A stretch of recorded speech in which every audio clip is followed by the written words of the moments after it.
Is it always there? You know, the mental incarceration. Do you always feel like you're incarcerated in your mind?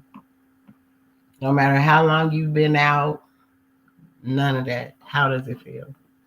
So that's what we're talking about tonight. And I would love if you guys came on to even give your insight on it, what it's been like for you, if you've dealt with it, how you deal with it. Um, yeah, that's what we want to talk about tonight. So we're waiting for our guests to come on. We're waiting for our sister Vashira to come on here so that we could talk about this. Plenty people out here in the world, like I said, mothers that deal with this. Um, and the hurt and pain they go through. And sometimes I don't think people understand or can really fathom what that parent could be going through, also, but also how it could affect your life in dating, even as a mother, when you're dating or any of that, how you look at things, how you're perceiving them. Scary, especially when your children are involved in these things. Islam noble. So we are waiting for our dear sister to come on before we get started with this. And you are more than welcome to come on and discuss this, come in on this discussion if you would like.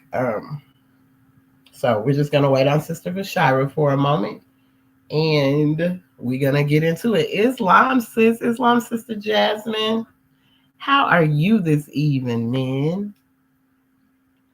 We are in here. I'm waiting for Sister Vashira. We're talking about this Asiatic Covenant, but we also have some bullet points on this covenant that we were talking about as far as the mental part, physical part, emotional part of all of this. So, and in our covenant, how I feel even in our covenant, we can't be forgetting about our brothers and sisters that sit behind them walls because they need uplifting also.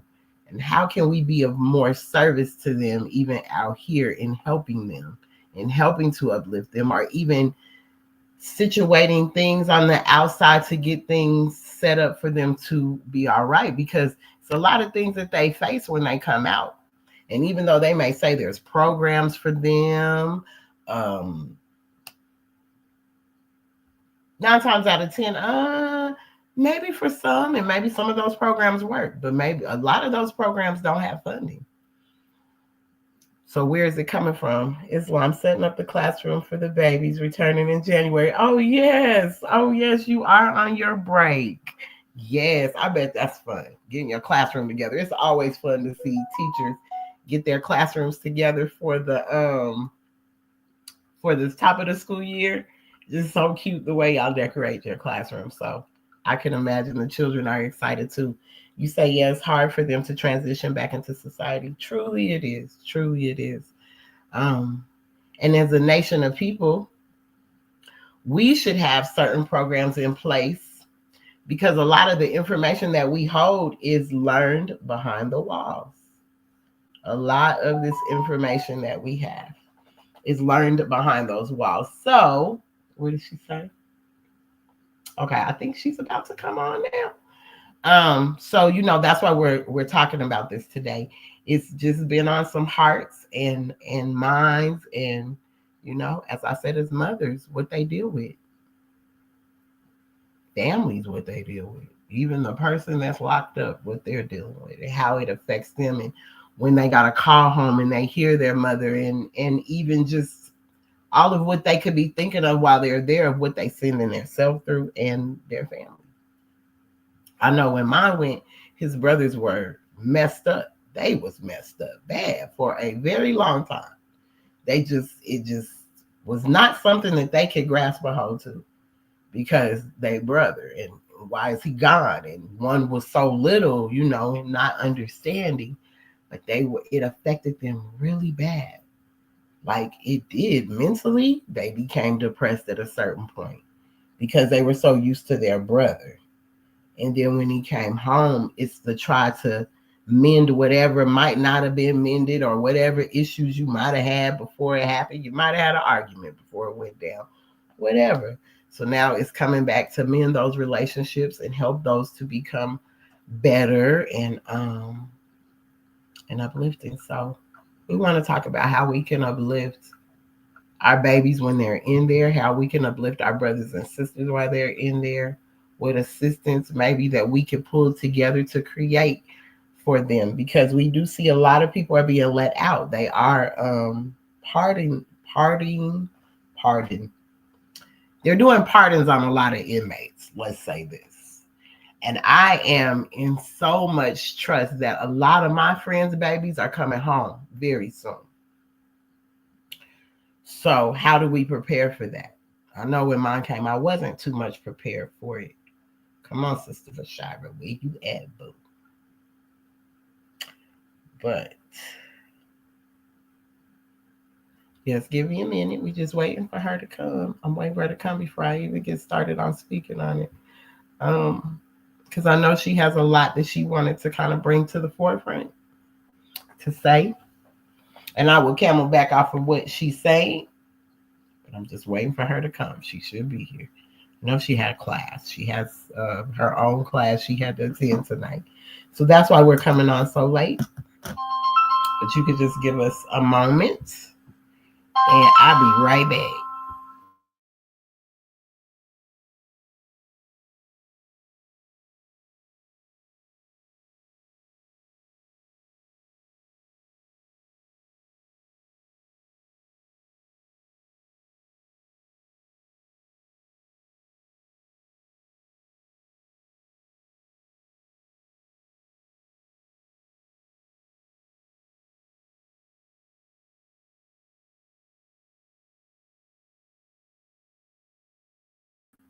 Sister Jasmine, really? So can you dive into it? You want to come on down and help us out? She said, I would like to dive into how do we help them come down from the triggering aggressive nature they have to be in to protect themselves.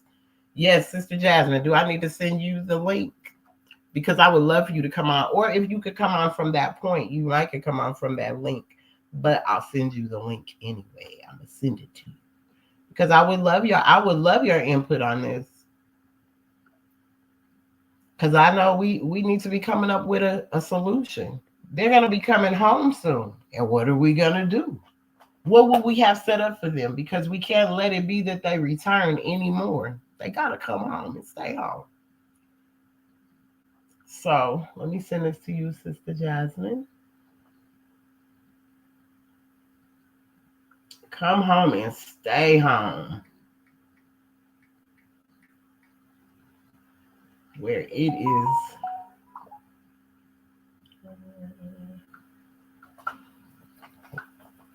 It's worth it. Like, come home to something. Businesses. I know there's a program back home in Colorado. It's called Second Chance. And I remember when I was back home, y'all know I love being community involved with the community. So when I went back home for those few years, I had taken on a young boy named Marcellus. We were doing a dance class, and we did a dance. We created a dance team at a middle school, Aurora Central Middle School. Whatever, is that what it's called? It's a middle school that sits off of Peoria. So we were helping out. I had a client that was the psych practitioner there that dealt with the children. So she wanted to get them involved because this school had a lot of situations, a lot of issues going on. And so they wanted to do something to help the children become more involved. So we created a dance team. And so in this dance team, I eventually ended up taking on one of the children. He was a young boy. And just as he just, he was he just wasn't a good child like that, we gonna say. You know what I'm saying? He stayed in trouble a lot.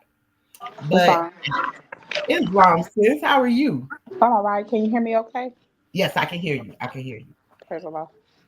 So he was I guess he was just doing a lot. So his mom really didn't want to put up with him anymore.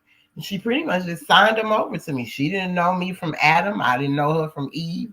We did not know each other. But she just signed her son over to me. Like, here you go, take him. I'm cool. She had a little bitty baby at the time too. Took him home, man. And felt bad at first, felt so bad for my young man. And I pray that he's doing great right now, you guys. But that was a lot because he was doing the most. Everything that he was trying to blame on his mother, it was really him. So I would find him and my younger son were in the same room. My son was finding bottles with NyQuil and soda. And so he's in there drinking, going to the dollar store, finding out he's going to the Family Dollar, asking somebody to buy him some cough syrup. And so he's mixing it with soda.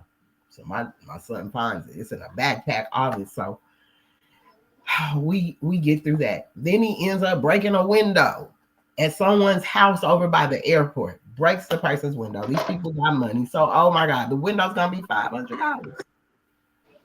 So we go to court and the judge is talking to him. And then they look at me and they're like, well, he's going to have to pay for this. And I was like, oh, okay, he is. I said, and then she started saying all this stuff. I said, I pushed him up to the front. I said, well, you're speaking to him because I didn't break the window. He needs to take responsibility for the window. So I allowed him to take on the responsibility. I'm just going to say this. This young man, I had to end up taking him back to his mother's house as much as I didn't want to, but I had to take him back to his mom. And y'all, when I dropped him off to his mom, me and my oldest son, because he did something to my oldest son that was just out of line. And so when we go, we both sitting there feeling bad because mama looks like the lady from Precious. She is at the door with a cigarette in her mouth, a robe on, looking like, oh, it's about to go down. But he had done so much at that time. It was just like, oh, I can't take anymore. This is going to affect my other 3 children. I don't want that to end up rubbing off on them. Do y'all know to this day, I still get text messages for this young man that he has to be, 20 years old, 20 or 21. I still get text messages to this day of him needing to go to court to this day. So nothing ever changed. Nobody ever got a hold to him to shift or help him out in the best way possible. And I pray for that baby every day because I have 4 sons. So I just wanted to share that little story and background while we waited for our dear people to come on. Islam, Sister Jasmine. Islam. So we were diving into this. We titled it the Asiatic Covenant because with the covenant, we are still supposed to support our sisters and brothers, correct? Islam. Yes, we are. And a lot of times we forget about our brothers and sisters that are behind those walls and that have been there for a very long time. Islam, I do agree. So I don't know. Do you know who Imam Jamil is? Imam Jamil Alami? No, I did not. Okay, so he is I posted a podcast about him today on my page. Imam Jamil Alamin has been incarcerated well over 20 years for a crime he did not commit. Now, he is of the Muslim faith. He is our brother. Islam, this is not the brother that recently was, there was an imam that was recently, the state, took his life. This is not the same brother, is it? No, Imam Jamil, he's still living. He's an elder, though. He's really old right now. Okay, it's a brother that was not too long ago. There was an imam, a well-known imam amongst the brothers and sisters. Well, the brothers and sisters that's incarcerated, and he recently the state took his life. It was a big ordeal too. But go ahead, sister. Yeah, so Imam Jamil has been locked up for well over 20 years. And when I was in Temple 33, Atlanta Temple 33 with Akhenaten, we did a lot of work. He's there very, very strategic and standing in the gaps for our brother, right? But he cleaned up the West End. So the West End part of Atlanta at one time was very infested with drugs and prostitution and all kind of stuff. Well, this brother, Imam Jamil H. Rap Brown, as they will call him, he was responsible for cleaning it up. And so someone was unalived. An officer was unalived or something like that. Well, they locked him up. But then someone came and this person has admitted to all of it. Has the bullet in them that the police officer talked about. They shot at him, all this. Dude is way shorter than Imam Jamil. But because he is someone that fights for our freedoms and is serious about his people and loves his people, they have him locked up for all this time for something he did not do. He's really old and he's really sick, and they're not even making sure that he's all right. So this is what I even mean when we talk about our loved ones being locked away. That they're not, hold on one second, y'all. Hold on one second.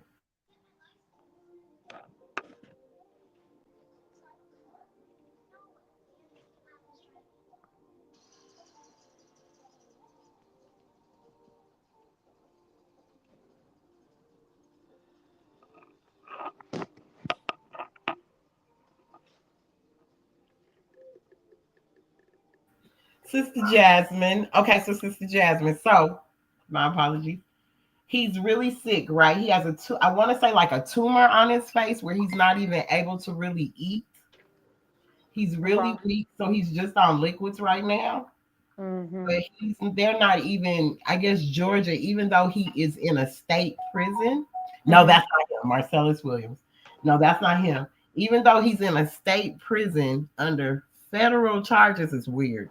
He's not in a federal prison to where they can offer him compassion, something. It's some kind of law for compassion. And Right? then on top of that, most of the times, compassion is not the medical compassion is not the best. Exactly. That's what they were just saying. Mm-hmm. Mm-hmm. Facts. And it's sad, man. His son, his son has been fighting for a very long time. Like I say, you have our Moorish brothers out here that fight for that also, that are always signing petitions.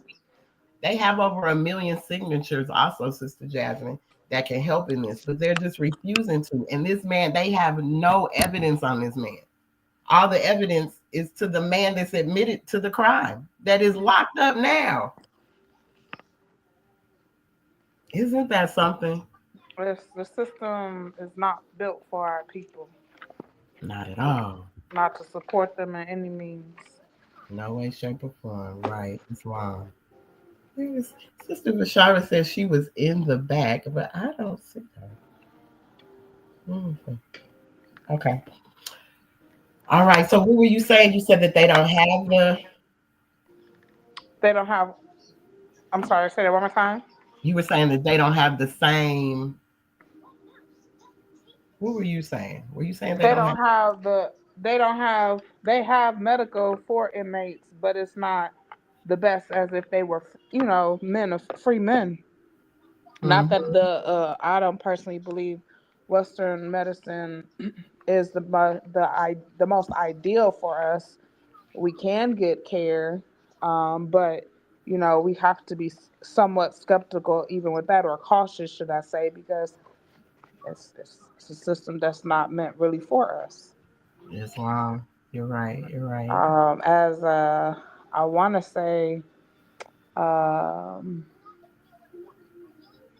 Dr. Huey P. Newton, for example, said it best. If it's not a hospital system or medical system that's for us, by us, it's it's you got to be cautious. Mm-hmm. Mm-hmm. Such facts. Such facts. That's the sad thing, because it's so many that are in there under those pretenses of some they didn't do. And even with the ones that are in there, the time they give them is ridiculous. It's just like, really, that doesn't even fit. It's on, Sister Birdback. Islam, it's on, Sister Jasmine. It's on, sisters. Islam. Islam. So we are on here discussing the Asiatic Covenant, of course, but we also made some bullet points, Sister Vashira, me and you were speaking on today about this incarceration and the mental incarceration, even after our loved ones are let out, The mental incarceration they go through while they're in there. The mental. What do you mean by you said the mental I incarceration? just call it mental incarceration because it seems like they're always mentally locked up. I was just speaking to my son, and I mean, we was about to have a whole crying moment, but it's like it's always there because he's always like, "Well, mom, because of what I've been through, it's just I don't know how to control that. I don't know how to not feel that way." Depressed. Um, I would He just don't know how like to to be say what again, sis? he doesn't know how to be something different, or he's having trouble. He has in trouble like trying to be conditioned. Yeah, dealing with the outside world. He's depressed, very Oh, depressed. He, with the outside world, yeah. That's what as we was talking about, it was what I looked up. It's called the post incarcerated syndrome. I looked that up, and that I didn't know that was actually a thing, but it does kind of, it makes sense because when they've been conditioned within them walls to live a certain type of way, they have to change their whole structure of thinking. Well, they do. They have to put on a different type of avatar to become something that they're not. They can't show weakness. They can't show anything. So they are instilling all this energy to be something that they're not. And when you masking yourself to be something you're not, that puts a whole toll on your soul. You know what I'm saying? It makes you exhausted. So when they do get out and trying to, get back into society, they have all these difficulties with mental illnesses. You know what I'm saying? That is a mental illness. They have all these depression, not being able to actually be sociable with society. You know what I'm saying? So it's like they don't have no clue, and some doesn't even they don't even have support systems. You know what I'm saying? Like they don't even have the support systems to come home to. A lot of ones do, and a lot of ones don't. And even so, with the ones who do have support systems, they family may not understand exactly the conditions that they have been in. You know what I'm saying? Because they haven't experienced that. They thinking, oh, they've done their time, so therefore they should be happy that they're out. They should have had been able to have a plan, inshallah.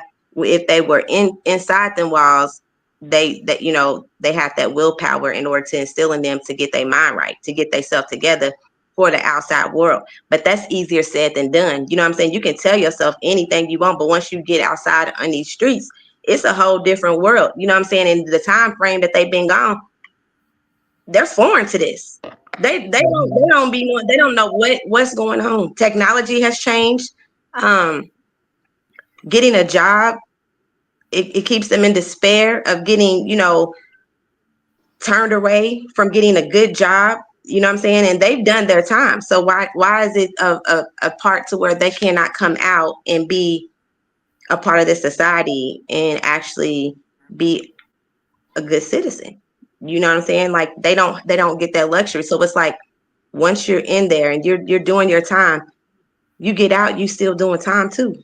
It's the modern day slavery of this justice system. The system is made, it's not for anyone to even be incarcerated for that amount of time. That is not rehabilitation at all. That's no way a rehabilitation for anyone who is actually trying to get themselves together.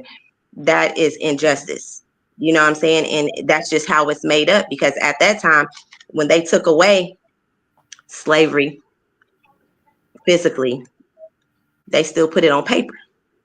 So that's their way of keeping us bound to doing what so-called the master wants us to do. And that's just to be dependent on them.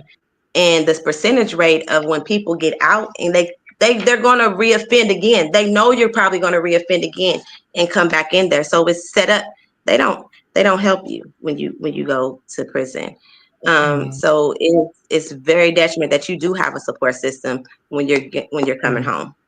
So Yeah. that's why when you talk about the Asiatic Covenant, we can talk about the our social duties, our charitable acts, because in Islam, when it comes to social duties, we are to help everyone in need, whether they are a part of our religion affiliation. That's what a Muslim do. We have acts, we have deeds, and we have covenants that we abide by regardless, because Mm-hmm. them is our brothers. You know, they're in Exactly. diversity as well. Islam. What you about I to say, think Sister Jasmine? I think this is why. Well, first I want to say honest to you, sister, for bringing up. I see they call it PICS for short, post incarceration syndrome. I never heard of it until now, but reading through it and seeing, the things that it's characterized by, and just listening to, what you brought to the table. I think it's important for us to have those divine ministers inside as a Mm-hmm. starting process to reach them, to bring the prophet's lessons, including like the 12-step ladder, and saying this is where we start. Yes, you're still here, but at some point you will have, inshallah, exit date, before you get into society. And then at that point, uh one day, inshallah, temples can have um not like a two-step house, but like, a house that helps them transition back into society, that helps them with jobs, to help them continue with their, because that is also one thing when it comes to our people in general. We have a hard time spilling our traumas or issues that's impacting us mentally and non-mentally to a therapist, because you either don't look like me and cannot relate to my situation, so who am I, or why should I open up, or how can you possibly help me, but I think having those little things in place can start to build a full program to help them go from being inside to functioning in society. Or in the case of, like, when you think of caseworkers, they are supposed, let me say it like this, they are supposed to be there to help us face the challenges that we face in society. Because I know, like, when I did my mental health summit, that was one of the things I learned from speaking with a social worker. They are supposed to be plugged in to help a lot of our people that have mental health issues. You know, I see here that it's, because I looked it up as you were talking about it. It talks about uh, they struggle with mental health issues, social challenges, personality Mm-hmm. traits, and substance uses. The substance use, that's usually abuse for trying to escape their reality, because it's hard for them to move in life with it, because it's so much of a burden on their how do I handle this, when people come to understand and see that, okay, I can maneuver this way. Yes, it's going to take some time, but if I got an accountability partner, someone I can lean on to say, hey, it's okay, I'm going to make it through. Or just in general, have someone that you can open up to without being judged. It makes the world of a difference for that individual. And a lot of our people have that fear of being judged. That's why I think it's also important for us to come from that place of love, when we deal with each other, because that's going to make the difference if I can really open up to you or not, So there's that. And let's see here. It was mentioning something about on the mental health issues aspect, they suffer a lot with like depression, anxiety, PTSD, and suicide, thoughts. That's all a matter of reassuring your first mind, what you're going through. In your background. So again, that's retraining your first mind to know that it's okay. That I don't have to feel like this, or I feel like this, but having someone to, I guess you can say, soothe you in a sense, so many ways. Um, okay, you feel like this, but let's talk through it, and know that you are okay. Islam. Islam. Islam. Okay. Yes. Yes. Depression and anxiety, a big one. And incarcerated individuals often experience high levels of stress and fear, uncertainty, leading to depression and anxiety disorders. When you're in there and just like, oh, I'm in here, or how long I'm gonna be in here. I don't even think it's so much When my of. baby went in there, oh, how long? Oh my goodness. Then it starts kicking in. Nobody's coming to get me. Oh my goodness, am I stuck here? So all of that starts to take place. Even if you're not, say you don't have a mental health issue at this point, but when you're coming in and that time starts hitting you, It it transitions starts to into that. become that. Yeah, you start Definitely. getting post-traumatic stress disorder, loss of autonomy and purpose. You lose your purpose. The rigid and controlled environment can lead to a sense of powerlessness. Like you don't feel like you have any power. You don't have no purpose. So it affects your self-esteem and your motivation. And then Y'all seen keeping the you isolated, they put you in a place with a bunch of wolves. It's not like they took you and said, hey, we're going to place you over here. Like sometimes they do with other people. They'll go and take them to a ranch and they could do their time at a ranch. Our children don't get those same abilities. They don't get them same opportunities. That don't come in the hood. So when we talking about people that have come from this growing up, some that this is what they're coming from. They're coming out of the murkiness of the world and going into prison. So they're already here, messed up here, honestly, there too. Just through the things that they've been through in life. So Yeah. my thing is like how we can help them. And they'll always say that these programs are here, but as I was saying, Sister Jasmine, most of them programs either aren't funded or they really don't even exist anymore. or I are don't they think really they for our people exist. to really They're not understand our people? exactly. They what? What she just said, What you say? Sister Jasmine. What she said, are they really for our people?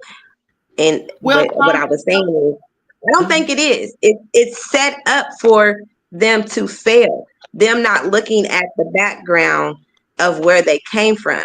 There's no compassion. There's no empathy. There's no understanding within that. Once you're in the system, you are considered to be now a product. You know what I'm saying? You have been bought. You are now the property of the state.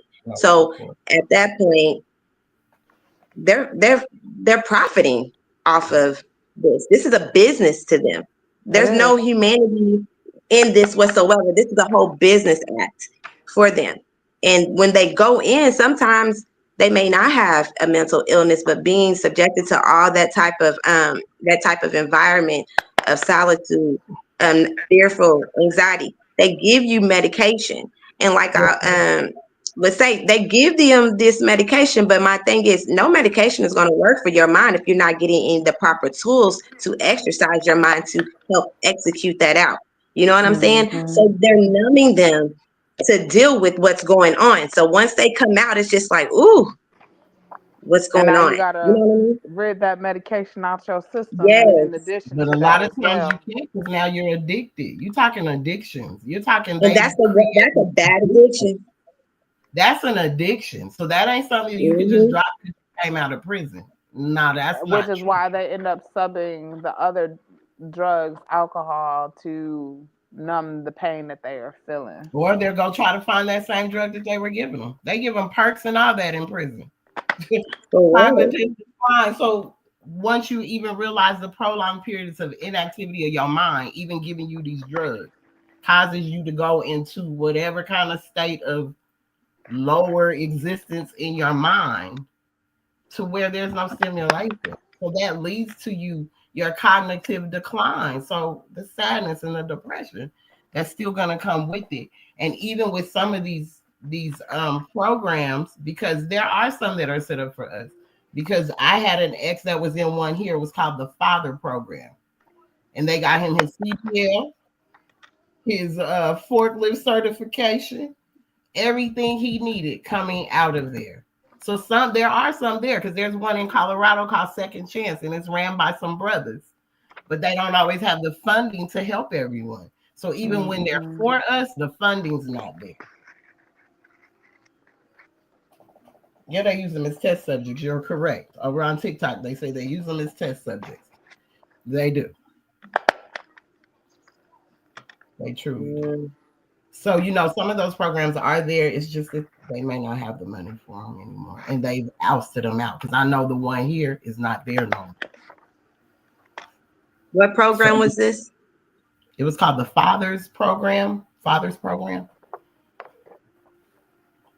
it's a lot of advocates, out there to aid and assist, but a lot of ones are not aware of that. So that's why I was thinking if we can help get everyone to be aware of these programs, being, just doing the work so they can know where to go and how to maneuver. And whenever they're being triggered, to where they have a sponsor, what I'm saying? Sometimes they say you get a sponsor for when you're in your drug classes or AA meetings. Like they need a when they're coming home, they need a sponsor because they're still dealing with paying restitution fees. You got to stop doing what you're doing in your daily life. You're not literally free, and go and check in with your parole officer, letting them know where you're going, where you can't go. It's like, when are you going to be free? You've done your time. Why are you still considered not to be free when you've done your time? So that is just so inhumane to me when it comes to that. It's like, it's something, I don't know what needs to be done, but I mean, that's where I can say, if that's going to go and play, that's where I feel like our social duties and our charitable acts need to come into play, to where we can be more abrasive and more aware on how we can assist. That's what I think that should And I'm happen. yes, and also with all the education and training a lot of us have and obtain, like we should be tapping into those things and creating programs around that for when they come home. That maybe it is someone that is a barber that could grab one and say, "Come on, let's cut some hair." Hey, I'm a nurse. Maybe we'll take you through some nursing things. You might teach them how to do some home health stuff for the moment Home so health. they can get in school. Like these things like this, and how we can really assist them in our gifts and talents of what we have, where we can reach them from us. Because maybe we don't have these big old platforms to offer this and this and that to them. But each one of us are people in the movement, the brothers and all that. They're plumbers, electricians. Come on, you can grab you a couple and bring them in. You know what I'm saying? CDL drivers, whatever it may be. That's how we can help in adjusting and bringing them back into society and really being a help and having these things set up, because it's too many of us that do too many things. That is true. But I think in order for us to do that, it will take for us to be able to actually get a hold of them while they are still incarcerated, so they can honestly start No. preparing and building their mind up to where they know there's something better on the other side. They have something that they're going to achieve. They've already been setting the tone to achieve this by actually some get a degree while they're in prison, so they can start to actually live in their passion and feel uplifted about themselves and not feel so low, thinking that they are just another statistic in the society, of that they're just another, I wouldn't say, just another criminal. You know what I mean? You're ex-con. You know what I'm saying? It's all on your record. You know what I'm saying? By them uplifting them, by helping them build their character up, by knowing that that's not who they are. You know what I'm saying? Like, it has to go Hmm. within the walls in the prison of people getting in there and helping, giving Changing them, their frame of whether, thought. yes, giving them these, either if it's the divine lessons or just exercises, therapy sessions of whatever they need, because they're not getting that. So they're just stuck with having their own thought process of their own will. And sometimes that will is depleted. They don't have no will. They don't feel like they're worthy of that. So they give up. So if No they have will, no someone way. on the outside, exactly, someone on the outside that can go in and show that they actually care, you know, I think that's what it will have to take for a lot of us to start trying to do that. And I mean, I can say what the prophet brought, it can go and it can change your whole life. You know what I mean? It really Wow. can.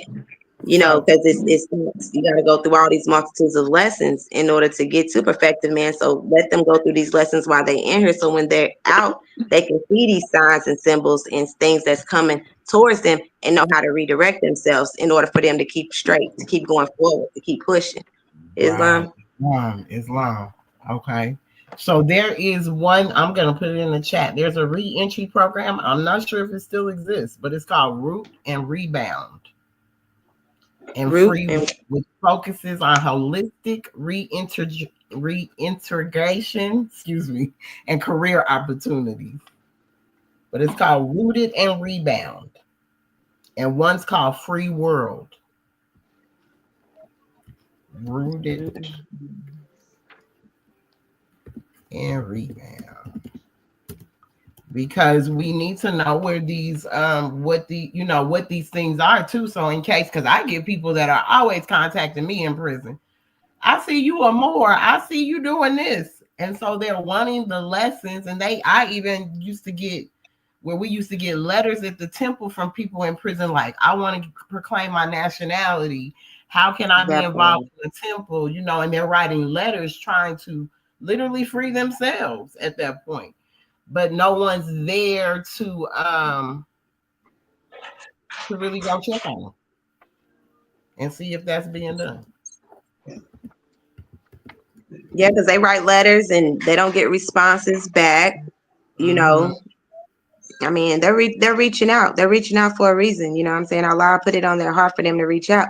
And it's just, it's a shame that it took for them to get to where they're at in order for them to be able to understand now, their divine purpose of how your life is being in present, how that's a gift. You've been given a gift. And I mean, hey, sometimes you just be in the wrong place at the wrong time. Some people are actually in prison that are innocent. Yes. Some people are in prison that doesn't even deserve to be in there for that sentences that they're in there. Like I know for a known fact, my brother is one of them. So it's like you just have to understand. Allah does have a better purpose. Allah knows that He's the best of planners. Law governs all events, but in the midst of you going through that, it's just hard. I can imagine even being in prison for a long time. I'm just keeping it real. I went to jail. I was in jail for 3 weeks, and I had anxiety coming home. Like I was telling you, Sister Tay, I had anxiety coming home because I actually wasn't getting conditioned, but I would say I was used to, like, okay, this is what I'm doing every day. I didn't have to worry about anything. But knowing I'm about to come home, now I'm starting completely over. I'm going to find me a new job. I got bills and then piled up that's overdue. So it's money on top of money on top of money. And it's just me. So, what I'm saying? I got to get out here and I got to get to work. That's anxiety, especially when you have children that you're looking after. A lot of us sisters is in prison and they have other people out here taking care of their children. But as soon as they get home, now they have their children back. They don't know what to do. So the children is the ones who are going to be they're going to be hurt the most because now they're with their parent who actually doesn't even have the tools to not only take care of themselves, but not even only take care of her own children or his children. I would say her more than likely. So, yeah. But we can say him too, because some of these brothers that come home, they want to be in their children's lives and they want to take care of their children. And sometimes they're just, it may not, they ain't in the position at the moment to do so. And they need that assistance. Like you said, they need these assistants. We need community-based organizations. We need to be able to hook up with the public health departments where they can reentry them and get medical care and mental health support. We need to let them know. Our brothers got to know it's all right to go get help. Our sisters got to know it's all right to get help. It's all right for us to go talk to people to get this off of us. Mm-hmm. Because sometimes even when you're just talking to your family or people you think that are close to you, because they haven't been in that situation, you feel that they don't understand where you're coming from. No way. Yeah, that's the worst thing. When someone's talking to you and then you really don't know what to say to them. You don't know how they really feel. You can just be there. Sometimes the best thing is to just listen. But for you not to have anything that you can honestly say, because you don't know, sometimes if you don't know where it's coming from because you haven't experienced it. So it's like, all I can do is direct you on where you need to go. Or me personally, I'm going to direct you to open up this Circle 7 and get in these lessons. That's what that's been my therapy. So I would direct you to that. So, but if that ain't working for you, if that's what you choose not to do, I can send you somewhere to get help. But a lot of these times you don't want to send someone in another institution because a lot of these places is just another institution to get help in. Still not getting help. You know what I'm saying? It's a willingly free institution that you just put yourself back into. You're going back to an institution. You're in there. They're giving you medicine. This. They're coming to see you probably once a week, maybe if that. You know what I'm saying? You still are having trouble trying to articulate your thoughts. You still are left in that wilderness trying to figure it out with no type of willpower, no type of spiritual guidance, not being grounded. You know what I'm saying? You don't even know how to ground yourself in order for you to think, to process your thinking. So like going in, going out of one institution and going into another institution, I don't think that's a good thing to do either. So I mean, being more mindful on a home base, Mm-hmm. spiritual level, a holistic, you know what I'm saying? Um, Mm-hmm. level of trying to get a better understanding of what's going on in society, I think that would be great. I really, yeah, that would be Okay. great. You know what I'm saying? Because So you everyone said, does not deserve to be institutionalized in a mental hospital. Because I've seen exactly. some ones that does need to be there, and I've seen some ones where I had to remind myself, I'm in the psych ward, and but they were my friend. They were cool, but I had to remind myself, you know what I'm saying? Like I am working in the psych ward, and they can Uh-huh. click any minute. Then, Any but moment. I don't treat them that way. There's some that do, but I treat everyone as if they're just me, unless I'm on a forensic unit when somebody's been in there for raping or killing Okay. somebody. Like, Okay. I look at that differently. But Got you. yeah. So Hmm. I want to ask you guys, what were you going to say, Sister Jasmine? My apologies. Go ahead. Oh no, but I'm just listening. Okay. So you said taking them out of one system into another system, right? Hmm. Is that what you said? Okay. So what about when the system starts at the school? The And prison it pipeline ain't so starting much at There the you about school. go. it ain't so much about what you doing at the house. This is starting at school because it's called school to prison pipeline. If This y'all is ain't why we never need our own seen, schools. if y'all have never seen Raheem Shabazz's series called Elementary Genocide. Raheem Shabazz lives here in Atlanta. He has a whole series called Elementary Genocide. It's straight about the school to prison pipeline, and it's more than one video. When I say I amazing, seen that. Because amazing, the school is everybody it's set watch. up. The school is set up like that. You walk in Yep. formation in the line. You got the walls. You got The the bell. classroom. You got a bell. You go to certain classes. The time of the Yep. bell. Sit in certain classes. Can't leave. They are preparing. I mean, to be Chaos. structured. They're preparing for chaos. Because To they be do it off of fourth structured. grade. They do it off of fourth grade test scores for our babies and the brown babies. Fourth grade test scores is going to tell them how many prisons to build. You can't Really? pass the test. That's the school to prison pipeline. That's kind of like your caste system, but I think this, as an educator, I think this is why it's important for us to have our own school Right. systems. Yes, I yes, was yes. looking at the studies as far as those who are homeschooled compared to those who are schooled in the regular public school system.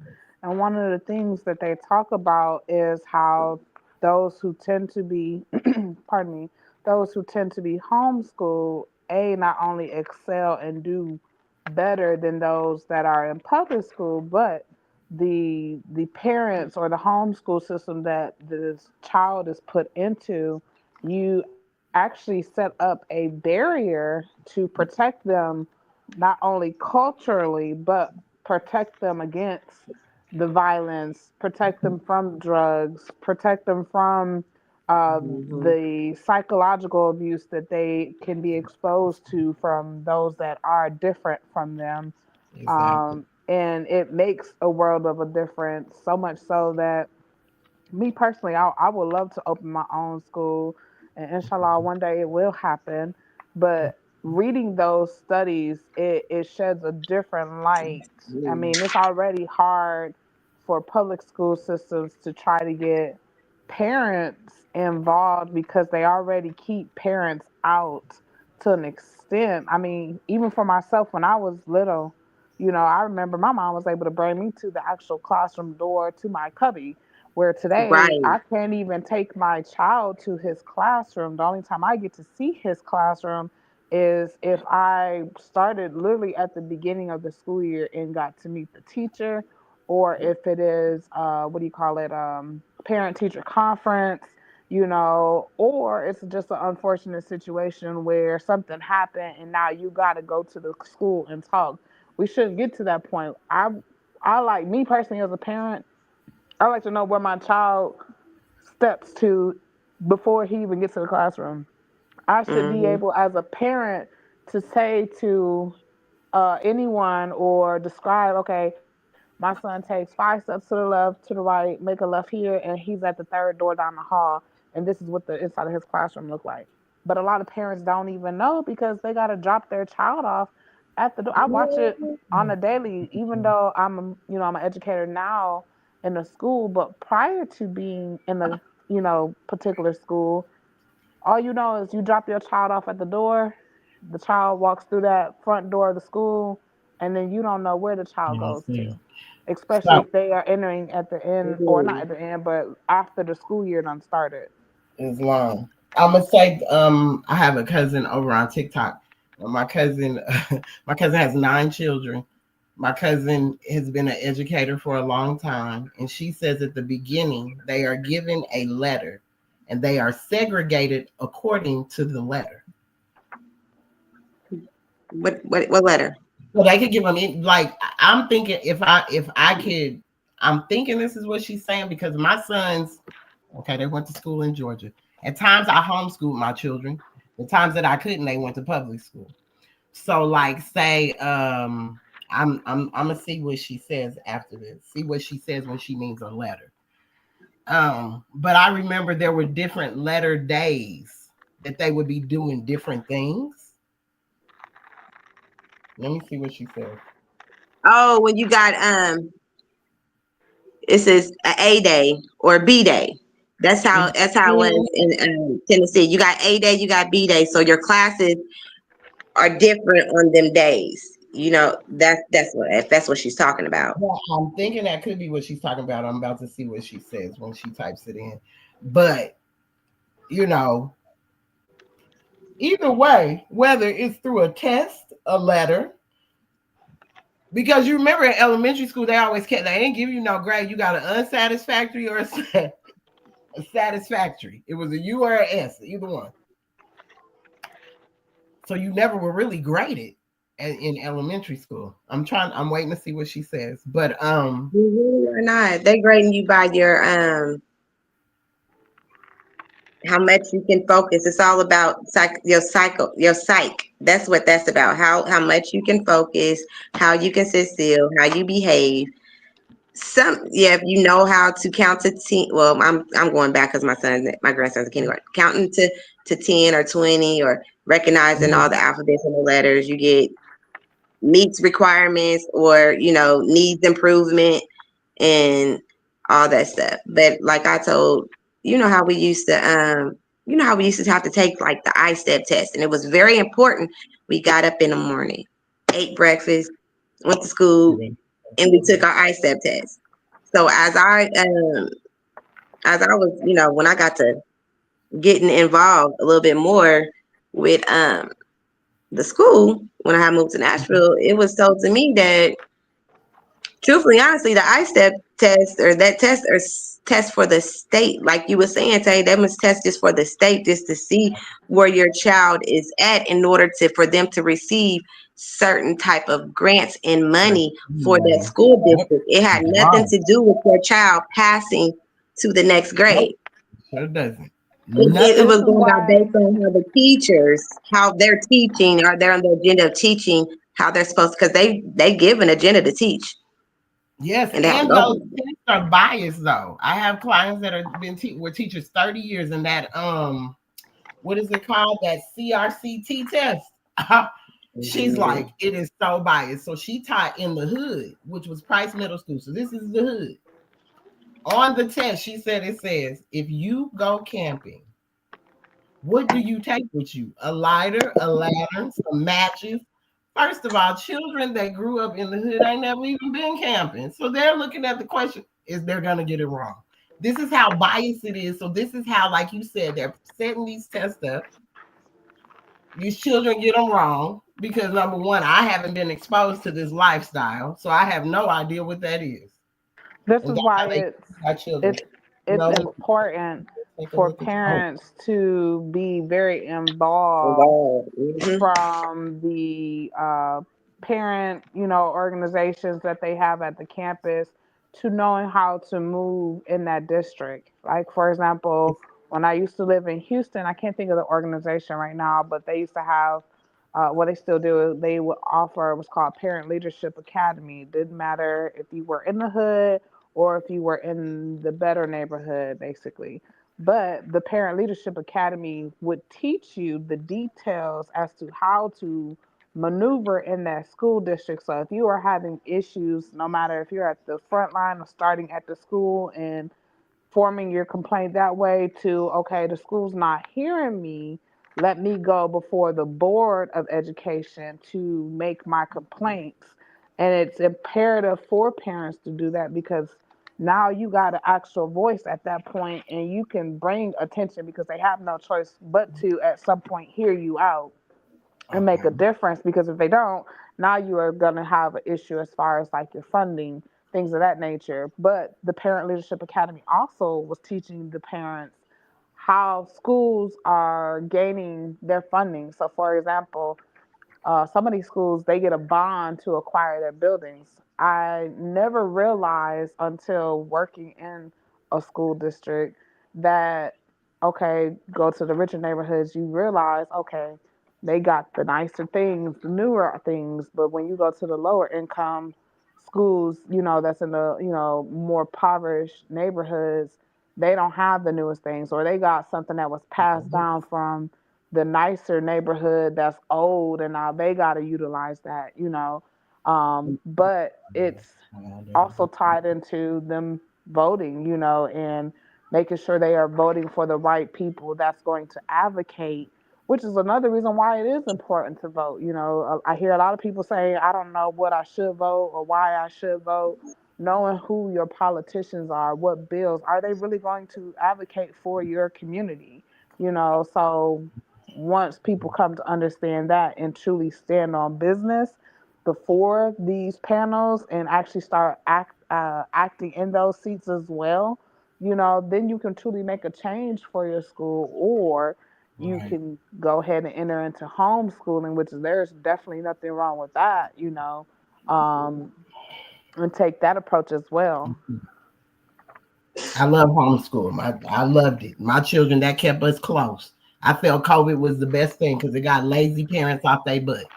You should learn how to teach your own children because no matter what, if you're sending them to school through the day, they come home, teach them something about themselves because that's what other cultures do. They don't just let the school teach them. They don't send them to school to be babysat and let them babysit their children for 8 hours. And then when they come home, they sit their children in front of a TV I and definitely give them agree. homework. I don't, So, however, feel like a lot of parents know how to do that. Like, I see a lot of parents are struggling with being a parent, and I mean, yeah, of course. unfortunately, it's something, it's not like our children come with, a handbook that sometimes require us to rely on each other as fellow parents. I mean, because I've had the older mothers lean and say, Sister Jasmine, you need to do this or take this advice because you're raising a boy.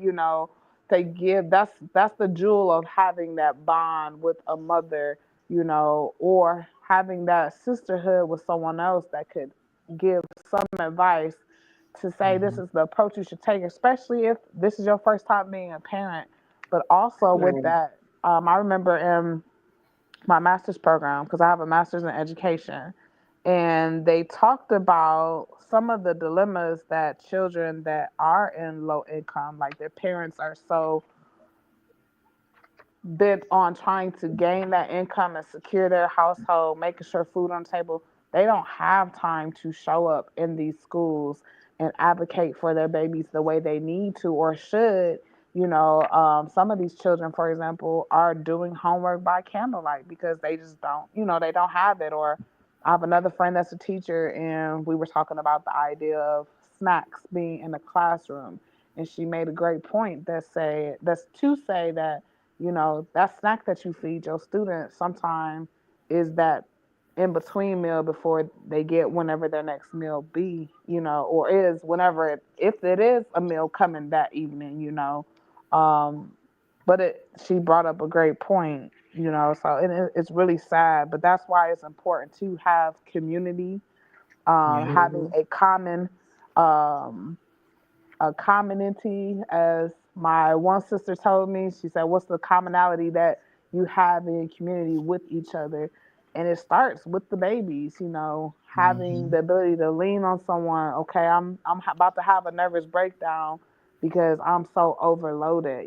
All these things contribute to the environment that we are living in or raising our children in, which starts to build that trauma response as to how we are dealing with each other in our households or out into the streets.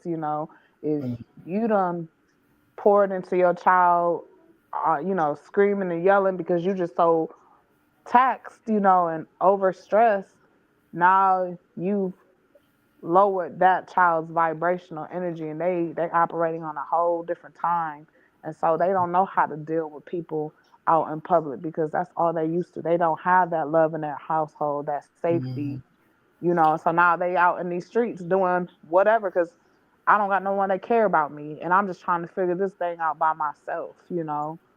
Okay. So, and that comes back from understanding trauma. Okay, why are you that way? I had a Mm-hmm. conversation with a cousin and said, "Hey, a lot of times today's adults, or even yesterday's adults, however you want to look at it, they didn't solve their uh, childhood traumas. They just became adults, and so now they Yep. I trying to think. function in society, thinking it's okay. Well, this is how I was raised."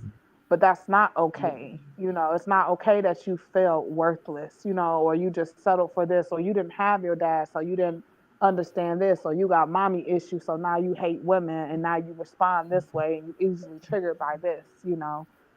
Getting down to the root of it as to why Mhm. you are a ticking time bomb the way you are, so that you can open yourself up to be able to truly function as you're Right. supposed to. A lot of people call it not a lot of people, the one teacher I had in my trauma coaching says a lot of people are living their pseudo selves of their life. That's what they think is normal because that's what they was used to, but not really realizing that's not truly who you are, but you are that way because this is the environment you were raised in. You didn't have love in your household. You was just screamed at, or you used to fighting with your siblings to try to have something, so your siblings overrunning you. And so now you got to be selfish and you operate out of ego. So Mhm.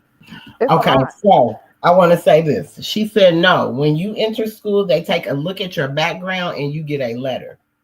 Your letter determines where you are going to be in 10 or 15 years, or even at the end when you graduate. So it has something to do with when you're registering your children for school. And to go back to say what you were saying, Jasmine, you can't, like nowadays you can't go in the schools, you can't do those things. That could have never fly for me. As a parent, I'm gonna see where my baby going because y'all. Mm-hmm. First of all, I've already signed him over to you when I gave him to you. That's why I never put Right. their social security number on their registration. That's private information. You don't need it for what? I can withhold that. I can tell no, they don't do vaccinations, and I can sign the same paper that everybody else been signing that we didn't know we could sign because nobody Right. told us. But how did I find out? I found out when my children went to school in a very thriving neighborhood where they got snacks on Fridays because we didn't have it like that. And their whole backpack was full of snacks. But when they went over there to the today school in the neighborhood we lived in, no snacks. The police was there. It's what do you call it? The things are at the door. And but when they were going over there, there's none of that. You talk about taking time with your children, even down to the school lunch is different. They got lunch for people with allergies, vegans and vegetarians, and regular lunch. You go to the other school over there in East Point, they gonna have regular chicken a la king, the same thing we grew up on, hamburger, chicken a la king, pizza, same stuff. Nothing of no good substance to the children. So Mm-hmm. that's true, and parents should be more involved, but a lot of parents can't. That's why I would take it upon myself as a hairstylist. I guess you coming to work with me because I'm not coming up to the school to do your teacher's job. So it is all on how you take on the responsibilities, but we do need to be more, like you said, community driven with one another. Hey, if my sister can't pick up the children, I'm gonna make sure I pick them up. Vice versa. If I'm off today, it's my turn to teach. Us as sisters, we go through too much by ourselves because we are too proud to ask for help. Oh yes. I think Oh yes. I'm serious. Asiatic women be too proud. Oh, I got it together. Because you drive a Benz and you live in a big house, but you can't even. You're going crazy because you can't even figure out how to keep your children like that. But Is buy them stuff. Ooh, let's buy them stuff and keep them quiet. But no, maybe you need community to help you come in and help you love on these children and teach also. is I can definitely agree on the aspect of asking it's having to ask for help, because I know for me, I had it engraved in me in the sense of every time I did ask for help, there was no one that would come through, or they'll say, I'm coming, and then it was last minute, then they pulled out, there was no reliability, on that. I didn't have a solid uh, village, as I would like to say, a solid village of someone to be supportive of. And a lot that also came with understanding that at some point it came to understanding that sometimes people can't show up for you when you need them or the way you would like them to. And you have to be understanding to that. However, when there is someone or a village that wants to show up and be supportive, at least be open to it. And when you do, it's a miracle. It opens your eyes to that community and understanding the importance of it. You start to see how that impacts you and taking some of that weight off of your shoulder as a parent, as well as how it impacts your children when they have that village and that support, or the village is wrapping their arm around you, kind of like a hug in a sense, to let you know, okay, it's love here and it's okay to be embraced. And Mhm. you will want that. You start to desire it once you actually have it and you see it being actually effective and implemented. Yeah. And I think we just need to start being more as we grow as people and as we know what we attract, because now that we know that we're only attracting, we can attract the energy that we need. We can control that. No Mm-hmm. more is the excuse. Well, I don't know about that person. You know about that person. You felt it when you first was up on them because you've been in this too long to act like you don't have discernment. So Mm-hmm. we need to get out of the box of thinking just one person or one village of people. Nah, look for villages around you. Mm-hmm. You never know who could be of help to you. So we can't be looking at nobody based on the color of their skin or because they got on a fez or a turban or a hajik. We can't look at nobody like that because people could be dressed up in these garbs and they energy on the inside is so pale skin, it don't make no sense. And then we could go over there to where is a pale skin European, and that spirit in him is so Asiatic, it don't make no sense. So we got to stop looking at this surface level and start joining in and learning how to go be community in other communities. If that's not working for us, because everybody in the world ain't bad, and just because they don't share the color of your skin, don't mean they ain't bad neither. So how can we keep our children from being subjected to get into that school to prison pipeline? How can we as a nation of people, as a community of where we're at, what could we build to make sure that this is not happening? So We gotta mothers like unite. me, Mr. Jasmine said, get our own. We need our own. we do We well, have we've to. been saying that a long time. We've And been needing staying We more have to involved, unite. starting being on the board at the schools, getting involved. You have to say just getting involved more when it comes to your children at school. You have to be involved Is more so than ever. or even Hmm. say like someone like me. My children are grown. I want to be able to give into where the children are needed too. My children are grown. They tell me in a minute, I'm grown. I'm not a child no more, right? But I still have that motherly in me. I still want to do for the children at the same time. Islam, I think it's a combination of things: subduing the ego, Mm-hmm. communicating, Mm-hmm. um, collaborating. I learned today in um, one of my, what do you call it,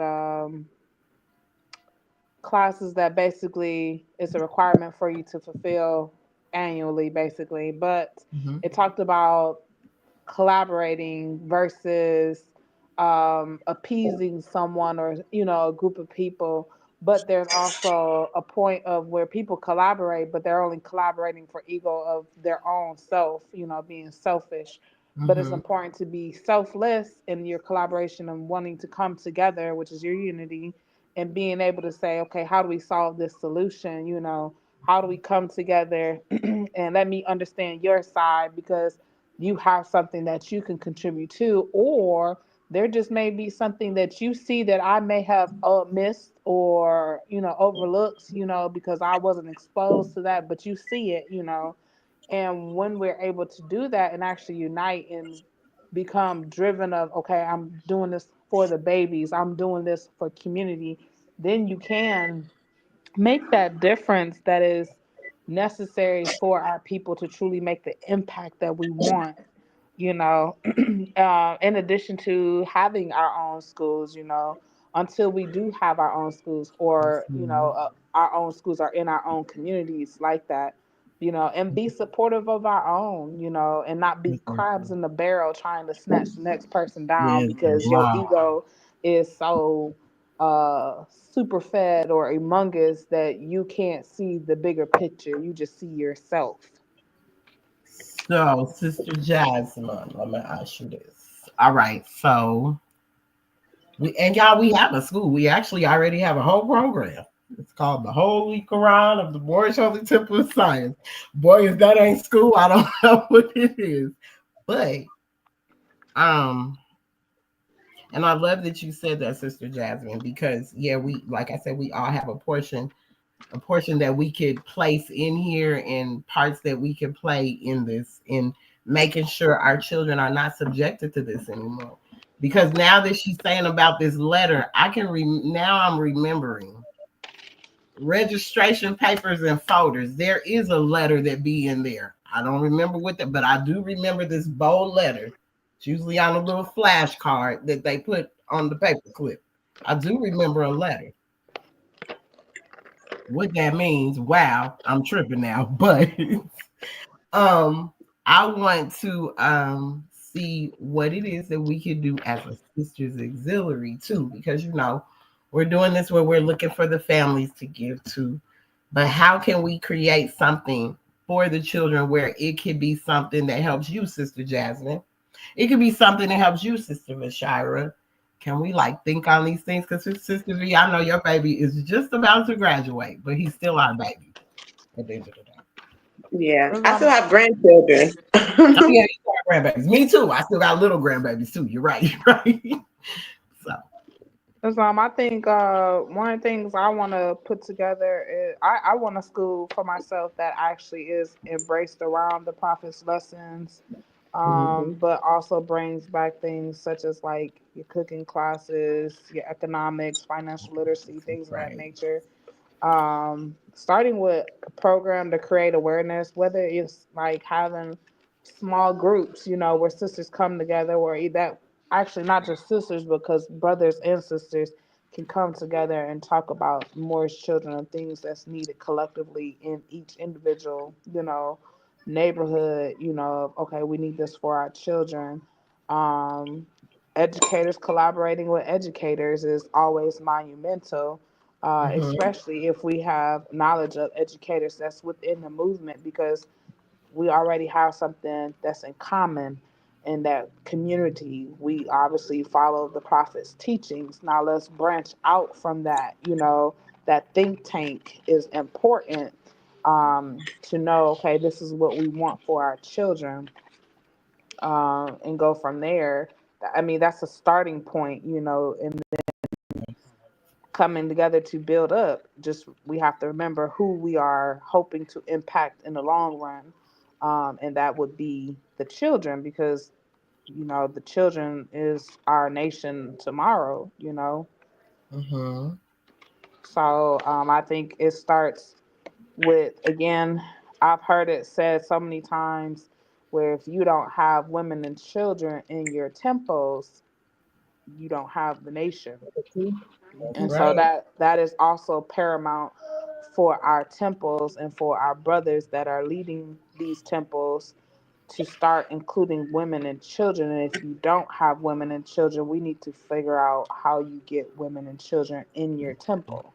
You That's right. know, so that's a big thing, because that's essentially, we're bringing the teachings to uplift fallen humanity and Mm-hmm. bring them their nationality.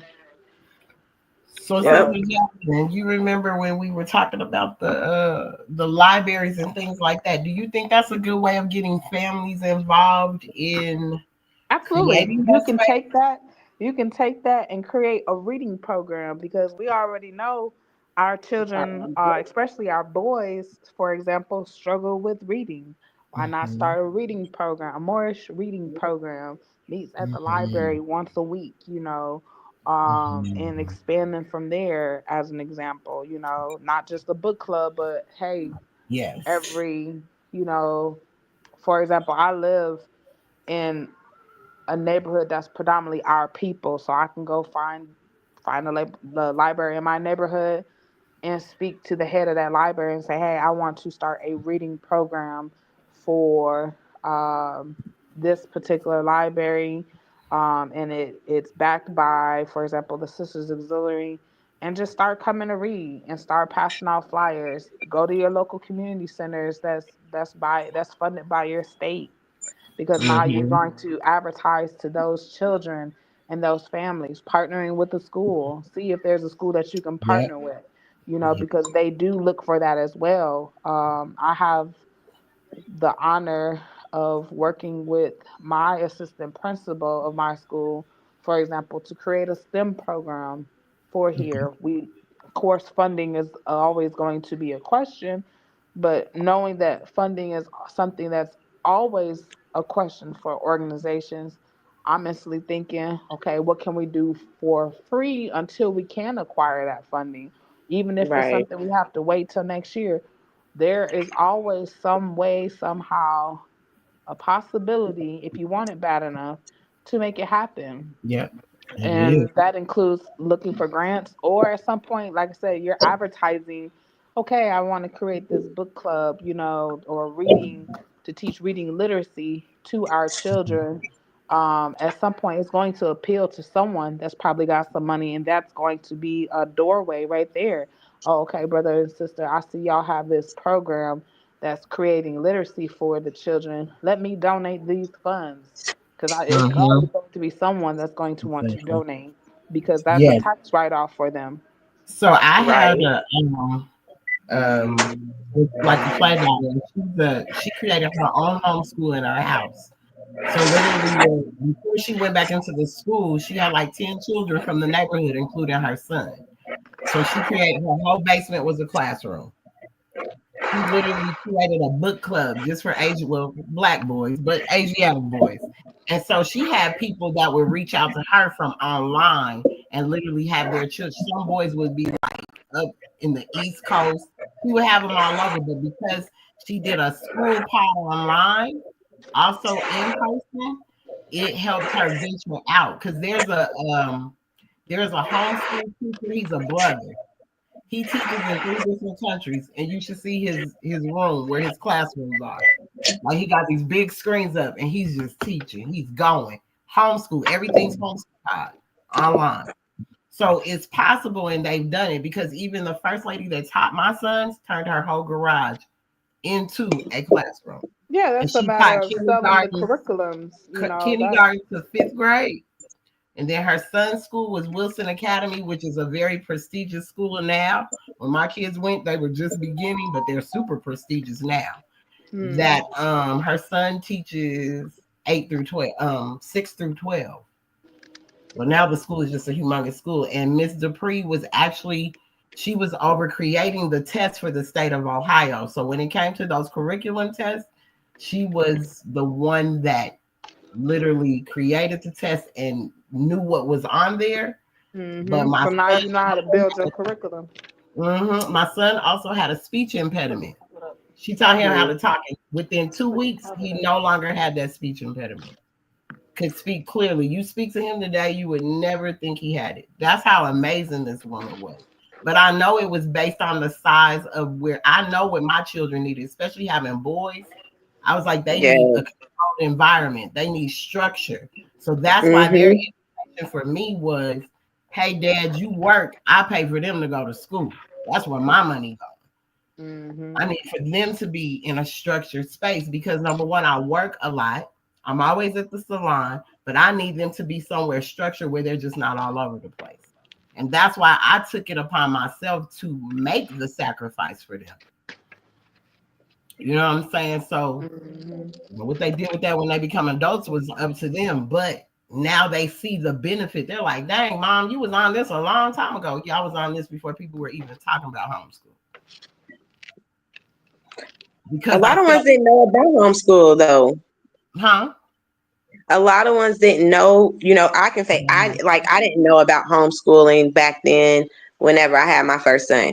And Mhm. a lot of times a lot of mothers that don't even want to send their child to school, they still have that fear on the state because how we're operating NBC. Um, they're forcing us. If you don't send your children to school, you go to jail. You know what I'm But saying?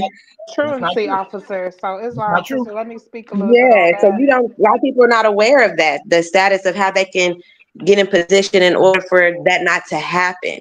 Because truth be told, I think 5 years old is it's depending on. It just depends on your child, but a lot of 5 years old are not on a well educated, profound level to be learning and to know social duties and how to act or how to do this. They may have not gotten it yet. They're still a child, they're still learning. So for you have to take your child out of the home who has probably never may have been to daycare, always been home, and then they're going to school. That's I think that's a social anxiety for that child as well. And they're not, if the classroom is exceeding over one teacher to 20 children or It's more all. of 5 years old, that's they're not learning anything. It's Nope. all. Islam.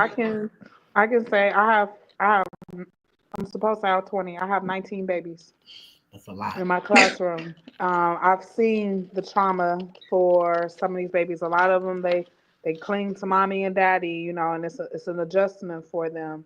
On the aspect of knowing, as far as okay, am I getting a truancy officer sent to my home because they're not in the public school system? At least for here in the state of Texas, the parents have to understand what are the rules and regulations in regards to around the homeschooling so that they can ensure, because they have to, when you enroll your child into a homeschool program, you can either send a notice to the public school that is zoned to your home address to make them aware, okay, this child is in on a homeschool program, or you can send it to the Board of Education, That's right. because here it's not, in a sense, regulated, the homeschool program, but there are certain things that a homeschool program is required to have in place to really truly be considered a homeschool program and not, just something Right. that's just out of the woodworks, which I do Mm-hmm. love that they have that in place because that allows you to have your freedom more to how you are instructing the student, Mm-hmm. as well as ensuring you can ensure more diversity. So, for example, Yep. you may say we're going to go to a science museum, or the butterfly exhibition to teach or talk about more science. I'm a firm, big supporter of okay, your classroom is the world, not being stuck behind four walls similar to that prison cell. that our brothers and sisters can be locked up into, because your classroom is definitely outside of the four walls. It's important to be able to know how to maneuver amongst society, and so why not learn amongst the world? Well, yes. And that's what you should base homeschool on. When I did mine, that's what we did.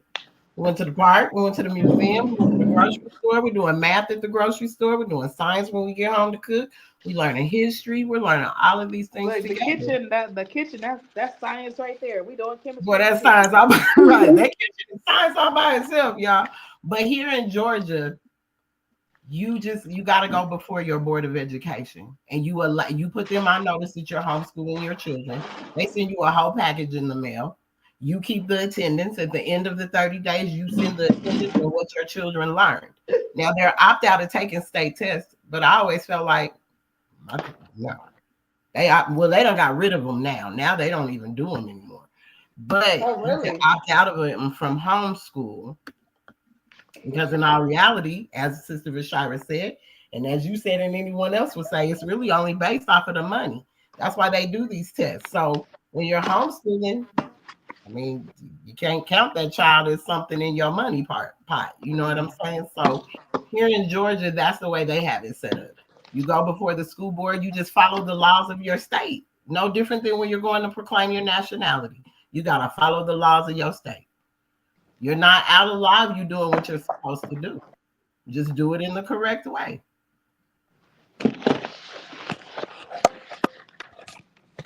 That's all that it really takes. So yeah, even though we didn't know about it, I don't know. I guess because I've been a hairstylist for so long, and just in the groups that my clients, just how they are, they're homeschooled, private school children.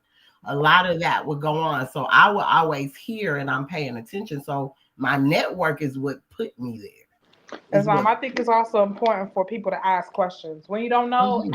ask the right. Yeah. No, it's okay to ask questions. No such thing as a stupid question, because at the No, end of the day, you are the one that's advocating for the child, that's right. and go all out. Just like we go all out to try to get that bag or paycheck so we can support our household. Go all out for your baby in that education. Yeah, so we keep them out of this prison, the school to prison pipeline. That's my whole thing, because as I said, we are talking about this Asiatic Covenant and how we can support our brothers and sisters behind those walls. But the one way we can stop this thing is stop it at these babies. That's where we meet them at. Sometimes even if we go up into these systems and these places, we may not be able to reach them like that. But the ones we can reach are these babies, and So making by sure you, that. by you saying, I'm sorry, not to cut No, your you thoughts. So you have saying going into these walls, do you think that it's, well, I think it's okay. So you going back into the school. If we want to go back into the school, it's detriment for us to alleviate the pressure that the teacher has too, and come with an agenda to work side by side with the what the teachers. teacher is teaching your children as well, so y'all can be on one accord. Because a lot of times there are good teachers that are absolutely in the school, but they are so much under pressure and under Underpaid and stress, overworked.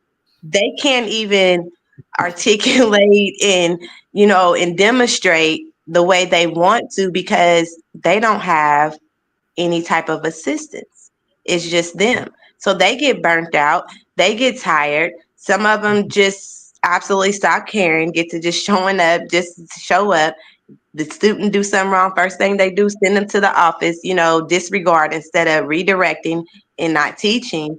And so like we have to aid and assist also by continue, like you said, we need to go in them walls as well as the big walls. You know what I I'm think saying?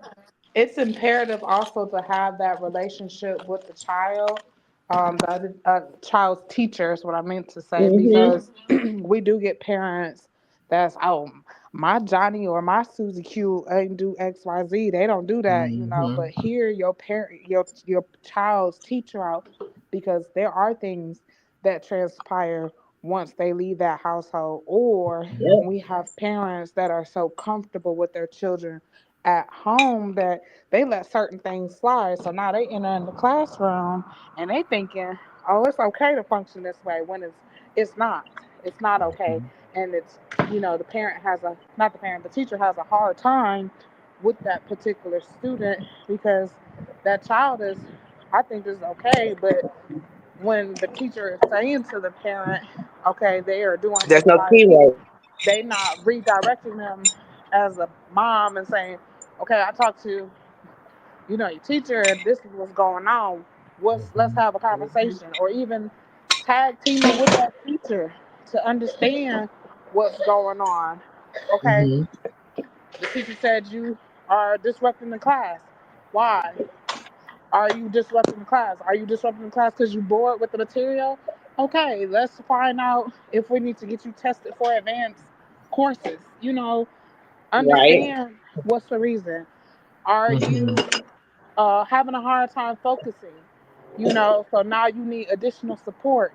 Or are you dyslexic so you can't even read the material? So let's get you the support for You that. acting There's out. so many different things, Mm-hmm. understanding, but that's also requiring the parent to be in tune with the child to work with the teacher, whether it's a homeschool setting or a regular classroom setting. Exactly. You got parents that will drop their children off and they just like, I'm ready to drop them off. They in Right. your court, they in your classroom, not my problem no more until 3 4 years. Yes. And that should, and that's crazy because you're right. To alleviate some of that pressure off of the teacher too, because the teacher does have to put up with a lot. Because my cousin just said she has 18 children. You say you got 19. I've had clients say they got 25. I think that's a whole lot of children. Hmm. A lot of Now, children. now don't get me wrong, my classroom, I have an instructional aide and I am very grateful for her.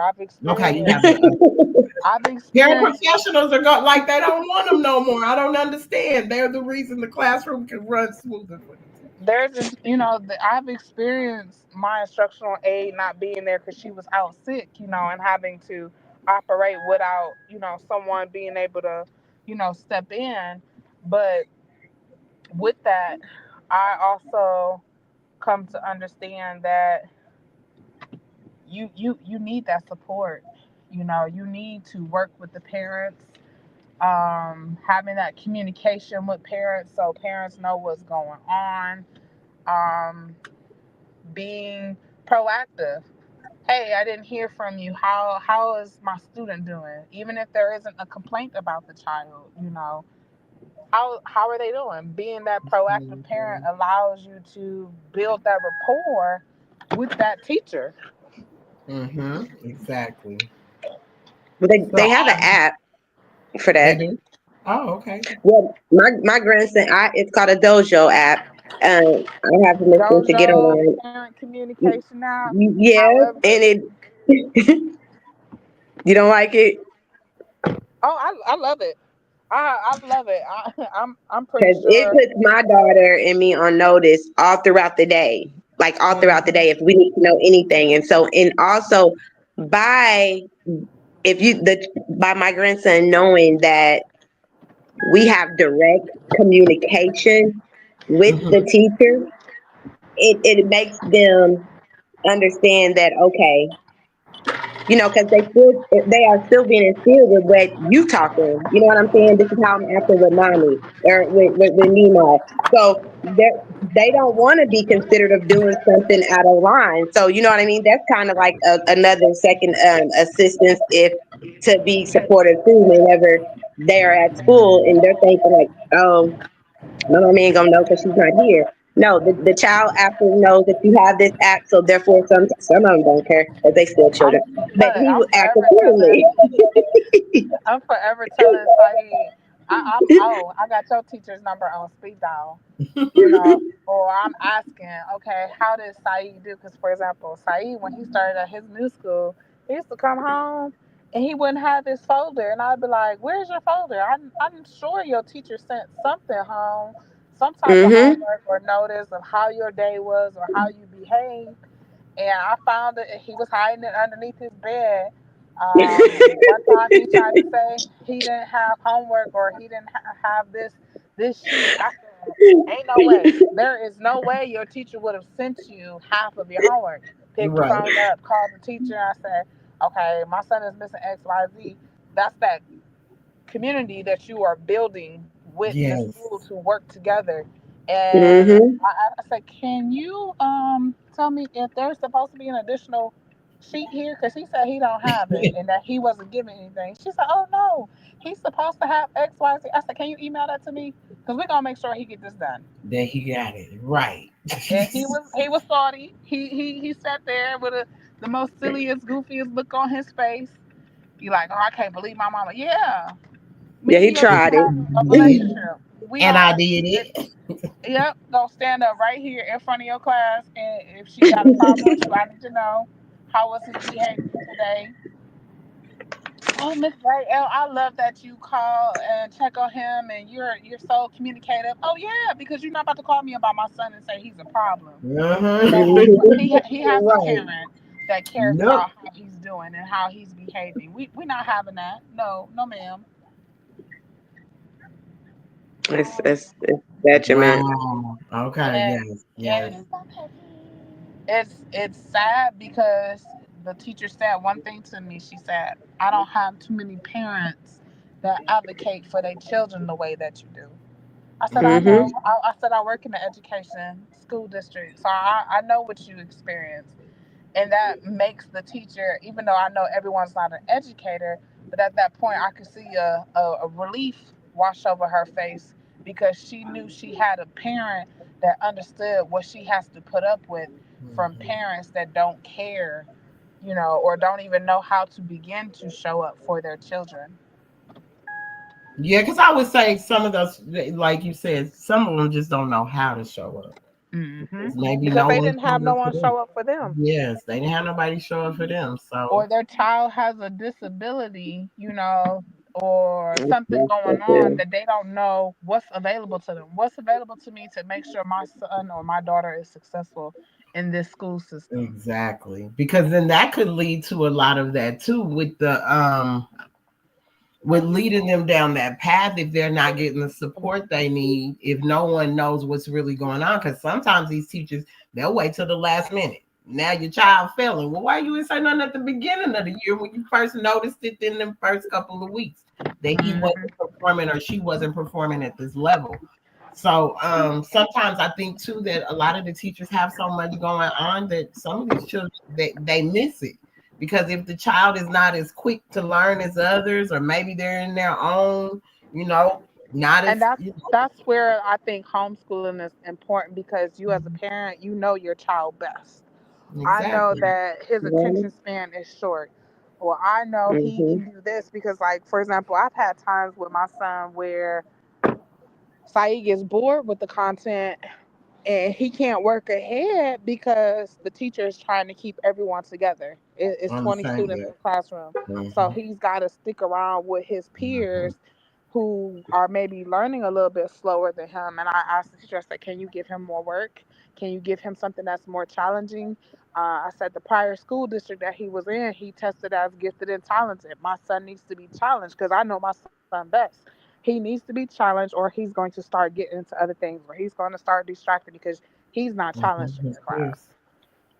That So happens. when you So know see, your child, you know what I'm saying, you know how they function, that's where the behavior aspect comes from, truly. Yep. So now the with child is that, acting out because they truly are They're bored, bored. they're bored. Yes, or that teacher doesn't know how to reach that particular student. My student is not a bad student. You just don't know how to reach him. Let's work on exactly. that. Don't send him to the principal's office because of XYZ. Let's understand really what's the problem here. And that can be hard sometimes when you got 20 students to observe. Yes, but like we're saying, that's why it is important that we create these schools. So these things are happening. The children that are moving at a certain pace, that they could get extra work or extracurricular things to do in order to keep their mind going. Because to me, when you tell them to stop, then eventually they start falling behind because they're like, well, shoot, well, what's the point? Now they just doing whatever and end up being trapped in that in like a space of where there's a dead zone for them. Mm-hmm. Because I have one man, just super intelligent, super smart, but if he sit too long, he's gonna get bored. My Yeah, youngest go one, start moving around. Now they trying to he say the child got ADHD because they like exactly. clapping No, their we don't. hands Ain't and no wrong. talking. Yeah. No wrong with him. But my youngest son, the 20-year-old, because I held him back in kindergarten. I did because I was like, no, we ain't gonna keep moving my children through elementary, and they couldn't grasp it. So I was like, no, we gonna keep them here. Do you know Oh, my the son whole they is be like no the child most? left behind, but they leaving children behind because they want to push each Yeah, other because you through. want to keep your child there. No, no, no, no. So my son, so my son, is that you in the shower again? So my son, because he was always so much, he was well, not I'm not gonna say so much older, but he was a year older than his peers. He just was always, they could be acting a plum nut fool. He'll finish his work and just sit there. And they'd be like, this is the most focused child I've ever seen. They said that through his whole school when he would go to like literally public school. They were like, he's focused. Yeah, he is. And I knew why he was so focused because of that. Yes, But that my also son. kept him, Go ahead. it kept him, it just his intelligence is something else. He's 20, but I promise you, he acts older than my 32-year-old at times. His thought process and the way he moves, because he really sits there and he thinks strategically before he makes a move. It's like he plays chess in his head or something. So I can truly see it from both ends because my other son that was like that, if he got too bored, he's doing everything. And then they're like, well, we think he needs medicine. No, he doesn't. He's fine. Y'all just Now, need to give here's him the Yep. other thing. They try to say our children need um, ADHD medication. Part of it is they are bored. Mhm. Part of it is they are bored. Put that in the sink, please. The other half of it is their diet. What color? What are you feeding them? High fructose, high fructose, red dyes, yellow dyes, which has an effect on the brain chemistry. Now they are slightly bouncing off of the wall. Yeah, the That school is school true. food I ain't have no to different. stop my son from eating Pop Tarts in the morning because I'm like, no, hold on. It was the I mean, pop. but It had to been the Pop Tarts for real. And he not got cool, only but that that, tastes but like let's it's think bad. about it. What's the let's say the typical breakfast for a child may be Lucky Charms or Frosted Flakes. You're feeding Yeah. them. Put that up here. You're feeding them all this sugar, and now you're sending them off. So you feed them this sugar 7:15, 7:30. They got to be at school. Now you got them in this classroom for almost 2 hours in these four walls. They don't get to express this energy that they are bubbling over with inside. So now they bouncing off of the wall. You want them to sit still. They're not entertained by the curriculum. They can't really learn. So what do you expect? You're gonna have a child that's what you consider a problem child. But the child got this energy that they ready to rip and run and bounce off of them. In Yeah, my curriculum, they call it brain breaks. They give them brain breaks. the brain They break. say learning is um, you get learning with movement. Mm-hmm. That's what the studies say. You get learning with movement. That's how you can have a child or anyone learn. You can't have someone really learning just by sitting still, which So, like we talked about earlier, you want them sitting still, you want them filed in line. That's mm, gonna be hard. y'all made a point. So, people, this because you're talking about diet, you're talking about the things they feed them, even in school. Because even school lunch ain't no better than the lunch that these parents, lunch and breakfast these parents is feeding them. It's not like the school is not giving them a Lucky Charms or Frosted Flake or any of Absolutely. that, Trash, right? trash But school lunch. people, people, this think of in prison. What I is was just about to say commissary the consist of? prison lunch ain't The no different. commissary ain't no different. They giving them Mm. Pop Tarts and everything that's horrible. So what is it doing to their Right. life? And some of the food is molded and not Oh, good, Mold them old up. food, and and all of not this. just That's the that, things that we need to be advocating for because it's not and safe. It's the food is old, and and of course they're it not going to eat says, the food. Old what does it high say end on the package? sodium. Ask your son what it says on the package, because my son said it says Not for human consumption. For what? What is this? That packaged food that they put in the prison, it says not for human consumption on the What package. packaged food? In the kitchen? Girl, yes. Okay, It okay. said So this is what I learned. They don't use a lot of meat. The thing about it is they've strived away from meat, and they are getting too much soy. I can't even say it. Soy. soy. There, yes, soy, Soy, and soy is not increasing that good estrogen, for which is you. not good for the men. Yes, It'll make them yep, get breast. They'll start getting yep. breast. It's a lot of soy in there. That's why, as of now, I try to get commissary, but I try to get it's just snacks, starch, noodles, That's what I'm saying. bull crap. They ain't got no apples in it. When you go visit, they ain't got no apples, no oranges in that vending machine. I was gonna see my son. Y'all don't know like fruit. I This remember. is Look, horrible. so here goes something else that's interesting. So, uh, my son plays video games, and I try to keep a limit. Mm-hmm. On how much he play. He likes to look up, for example, Fortnite. Mm-hmm. And I limit how much he get on YouTube, because I know it's not good for the, kids. And Yes. I know it's just, it's some content creators out there you don't want that exposure to your children.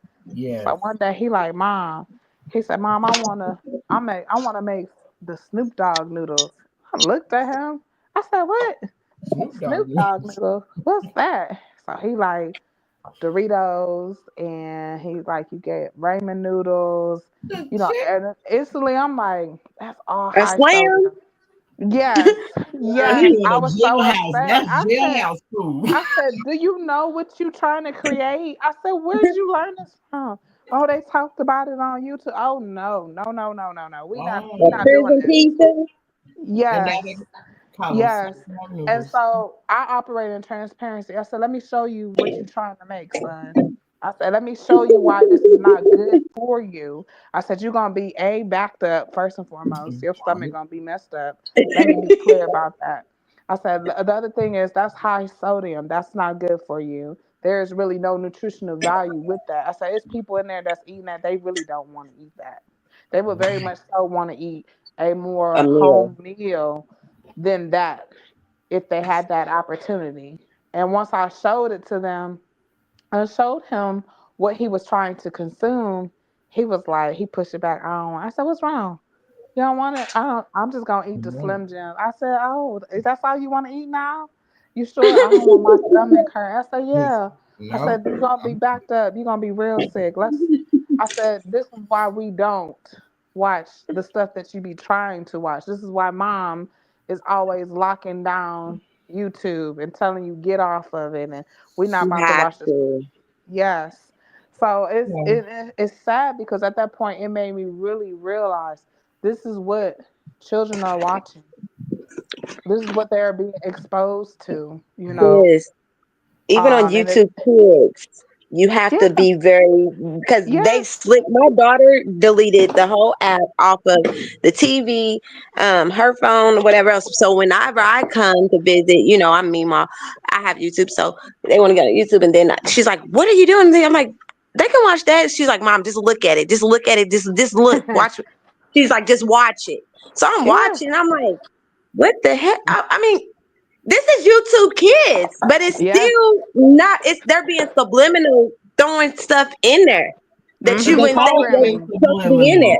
Through your Disney movies, they've always been subliminal. If you sit there and watch them, they've always Mm-hmm. been subliminal. They put it right there in that. That's the first place they put the truth is in children's movies, in the Yeah. Disney stuff. They gonna show you what it is. Speaking of Disney, I remember sitting in a women's study course at the university, and we talked about subliminals in regards to women in general. But one of the students, she brought up how Disney has subliminals, and when I tell you, my Mm, my mind was so blown as to what they sneak in into the Disney movies. I was just like, dang, that's these are my childhood movies that you were talking about. sexualizing and everything. Yeah.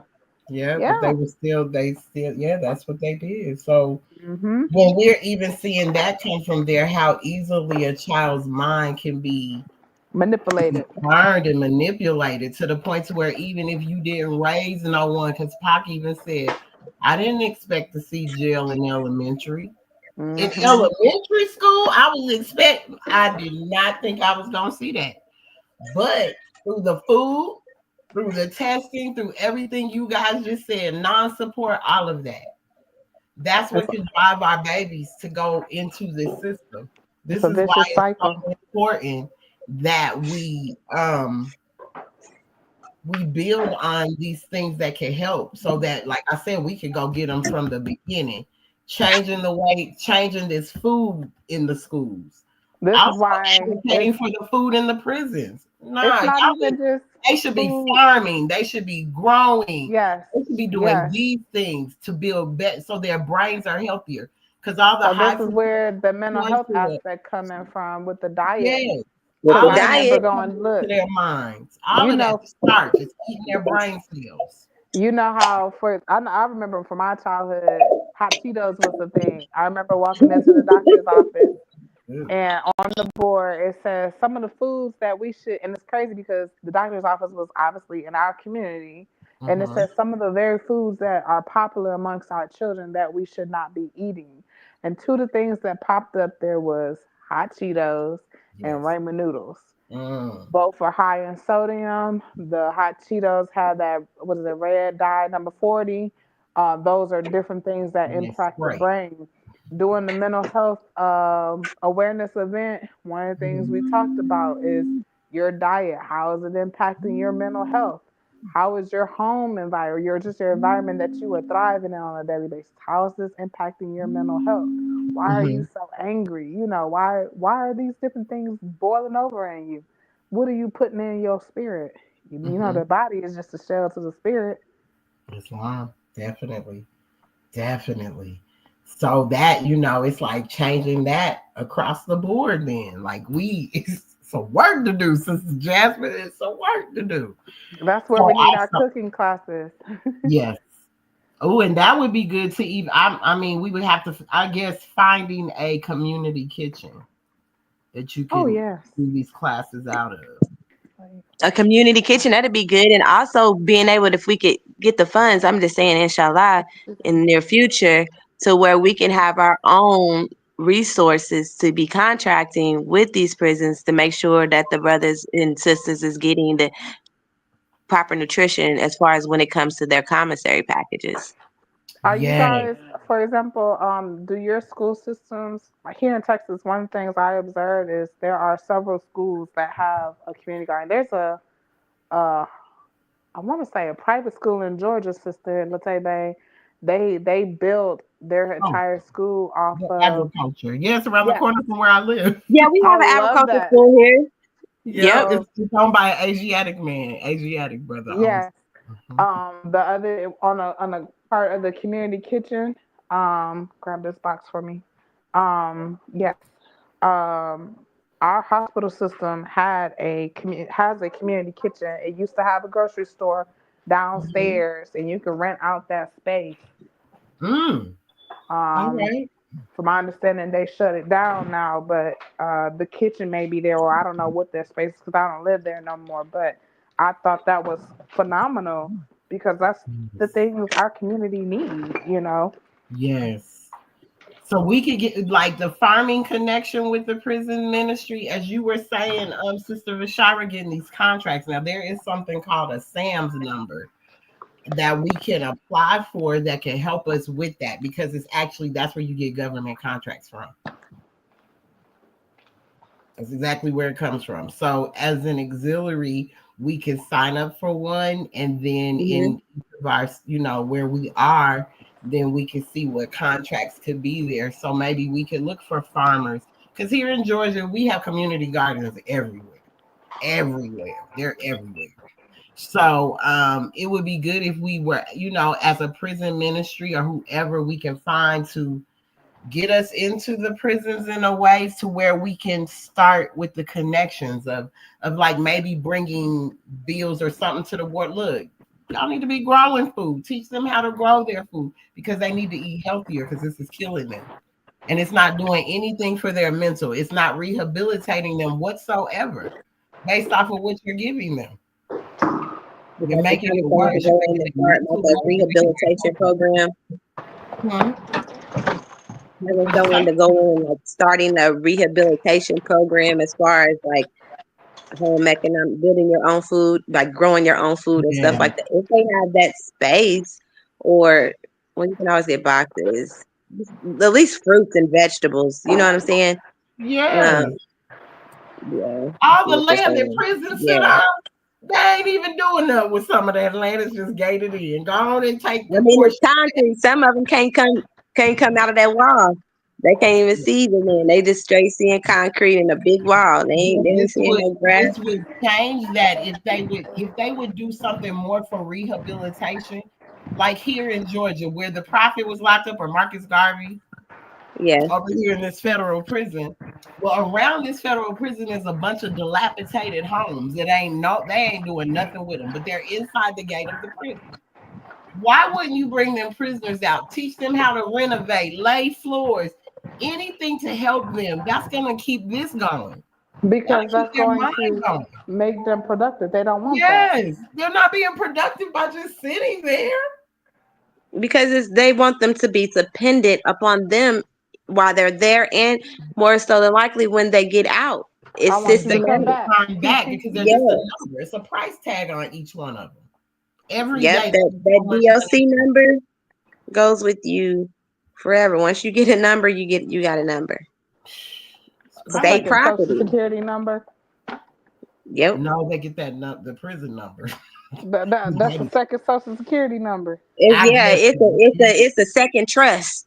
Now Oh, you really more beneficial. And they get paid daily by just the prisoners being in there. I think it's like $60 or girl, something a they get day. way more than that. The women get paid for women. I think it's like $70 I'll Yeah, never the a day. last forget. I I thought was it was reading. $300 and something a day for an inmate. We I need to was. Mm. recheck them numbers. How I much they get remember. paid a day? Who knows how much they get paid on TikTok? How much do they get paid a day? So silly. What was you about to say, Sister I Jasmine? remember reading on one of the correctional facilities websites that based off of the little jobs that they are working in lockup, they Hmm. are paying from their own little money that they get for their bunks, for their stay there, which is it sounds so crazy. I was like, what? They making them pay for their yeah. You got it's like a lodging fee, so to speak. That's crazy. Sometimes you get a bill when you leave prison. I know one thing and foremost. I'm just What? speaking my experience. When I was in jail, they told me this. They said we got to clean up, right? Hmm. You get a bill. I said, clean up what? I didn't ask to be here. I ain't cleaning up nothing. You feel me? Why am I cleaning up? Where I'm at right here is straight. I'm not mopping no floor. I'm not mopping no tool. I ain't doing nothing. I'm cool. I wasn't doing any. I'm like, they make people clean up. I ain't doing It's nothing. just so inhumane. My son said, yeah, that's slavery. Yes. It definitely is. It's a modern day slavery. It's no different, and that's what they have these babies up under. No matter what, they're expecting for them to return. This is another reason why I try to teach my son emotional intelligence. Don't trade your time because you allow somebody. I tell him his emotional intelligence and his emotions is his superpower. Don't give your power away to somebody that's not that important, or because you couldn't control yourself in the moment. Now you before the court system debating on whether this judge is going to give you your freedom, or you know what I'm saying. Like it's not worth it. No, it's not. But you gotta also know too, Jasmine, that sometimes when our children get older and they decide to hang with who they hang with, it sounds good that we tell them these things. But sometimes they get up under somebody and they let them get them in trouble. Oh, that's why I said use your You teach emotional them not to be a intelligence. Even though Don't follower. you give telling him don't to do that, you have to show him because we can say, as I said, you said I tell him. Oh no, But no! I use him. I give him examples every day on a daily basis. If I take something from you because of your actions, or I tell you then to you do want him something, to and you reciprocate. respond That's it. with throwing your body around and falling out. Now you are Mm-hmm. giving your emotions away because now you're responding to me based off of what I told you. Or I'll give you another Yeah. example. Saeed got upset because a classmate kept pulling at his locks and kept picking on him. The little girl really just wanted to be his friend, but she didn't know how to express that. So in Mm-hmm. response, she picked with him. Right. And so one day Saeed got fed up and he shook the little girl by her collar. I said, "You were wrong. You should have talked to two adults. And if you couldn't, get the response or the reaction that you needed for her to leave you alone, then Mm-hmm. at that point, okay, I understand. But at that point, you better be able to come back to me and tell me the two to three adults that you spoke to, because now Mm-hmm. I can really defend for you. But at the end of the day, you should really keep your hands to yourself because you got to be prepared for the consequences that came with the actions that you chose to do. If you chose to put your hands on somebody, be prepared that it's going to come with a consequence." And when I was younger, it was consequences and repercussions for your actions. But with every She said action is a reaction. repercussions. It's always still to this day with every reaction is a reaction. You hit me, I So hit you back. yeah, so and I told him, I said, you be prepared that if you defending yourself, the person is going to That's what, potentially respond, and it may not be in a way that you want it to be, but yeah. you are in their schools. You have to follow their rules. But I need you for sure. I'm not telling you you can't defend yourself, but choose the right action. Because it's going to potentially either come with you in some serious trouble or someone's getting hurt. Mm-hmm. Mm-hmm. Or they could have pressed charges. The little girl's parents could have pressed charges on him. Mm-hmm. So, and I told him that I said you gotta choose better. Don't give your time away because you couldn't control the situation better at that moment. Yeah. Think. All it takes is you to think for that moment. What Come is and it see take? me or two adults, like I said, and we'll go up there and handle it together. Like there was a young man. He said that it only took him 2 seconds to make the wrong decision. Mm-hmm. He wish he would have really sat there and thought before he made a decision within those 2 seconds. He would landed him in prison for the rest of his life. Mm-hmm. So yeah, with every action is a reaction. Like And I as tell my Saeed, mother-in-law used to tell them, they don't send no RSVPs in the mail to jail. You send yourself. they sure don't. I tell Saeed there are rules that we follow at home, and when you Hmm. go into your teacher's classroom, she has rules that you have to follow in her Hmm. room, and then That's she right. has rules that she has to follow in your school as a whole. There is always someone that's going to be in control. But the most that you can do is control yourself. If you fail to That's control right. yourself, now you have given your power away, and be prepared for the consequences that come with that. Whether it's you at home and you did something that you wasn't supposed to, or you didn't follow instructions, now Hmm. you're in trouble. Something's getting taken away, or there's timeout, or there's some type of punishment. There's a Hmm. consequence for what you cashed out. Same thing when you go to school. Now you either suspended, or you in detention, or you lost recess, Right. or the class is affected. And now depending on how bad it was, you don't got kicked out of the school. And I tell Hmm. Saeed, I said again, these these are small manageable things now, but if you don't control it now and you become an adult, they can become bigger. Now you mad throwing your controller, that's gonna elevate to now you mad and punching a wall, or now you putting your Hmm. hands on someone. Now you out in society, now you got the laws involved, and now you got time that you looking to exchange with the judge because you couldn't control yourself. I don't Yeah. sugarcoat anything with Saeed. I Yeah. make sure I'm very transparent. And sometimes some people may say, "Well, that's too harsh," but the world is not going to be soft with Saeed. No, you can't let nobody tell you that Exactly. that's too harsh. You do it. You got to parent in the way you parent. 'Cause So I mean, I, what works for you works for you. What works for Vishara works for Vishara. What works for me works for me. my thing Everyone, you know what I'm is saying? to keep my son functioning in a dysfunctional world. Mm-hmm. And we're functioning in a dysfunctional world. He's not Right. the only one. We're just bigger people dysfunction, being in a And we have dysfunctional to lead world. by example. That's the other Yes. thing, because the little people looking towards us as big people. Oh well, I Yeah. seen mom and daddy do it. Mom got turned up a little bit with the neighbor because she didn't like, because she could control her emotions because somebody said something sideways to her Mm-hmm. and she responded. Now mom locked up, or daddy went away Mm-hmm. because he was frustrated with mom. That's not how we do things. Yes, exactly. Yes, And yes. that statement right there remind me of when it says how we was told as a younger, you do as I say, Not as I not do. what you see. You know what I'm saying? And that's like completely wrong to me, because it's no.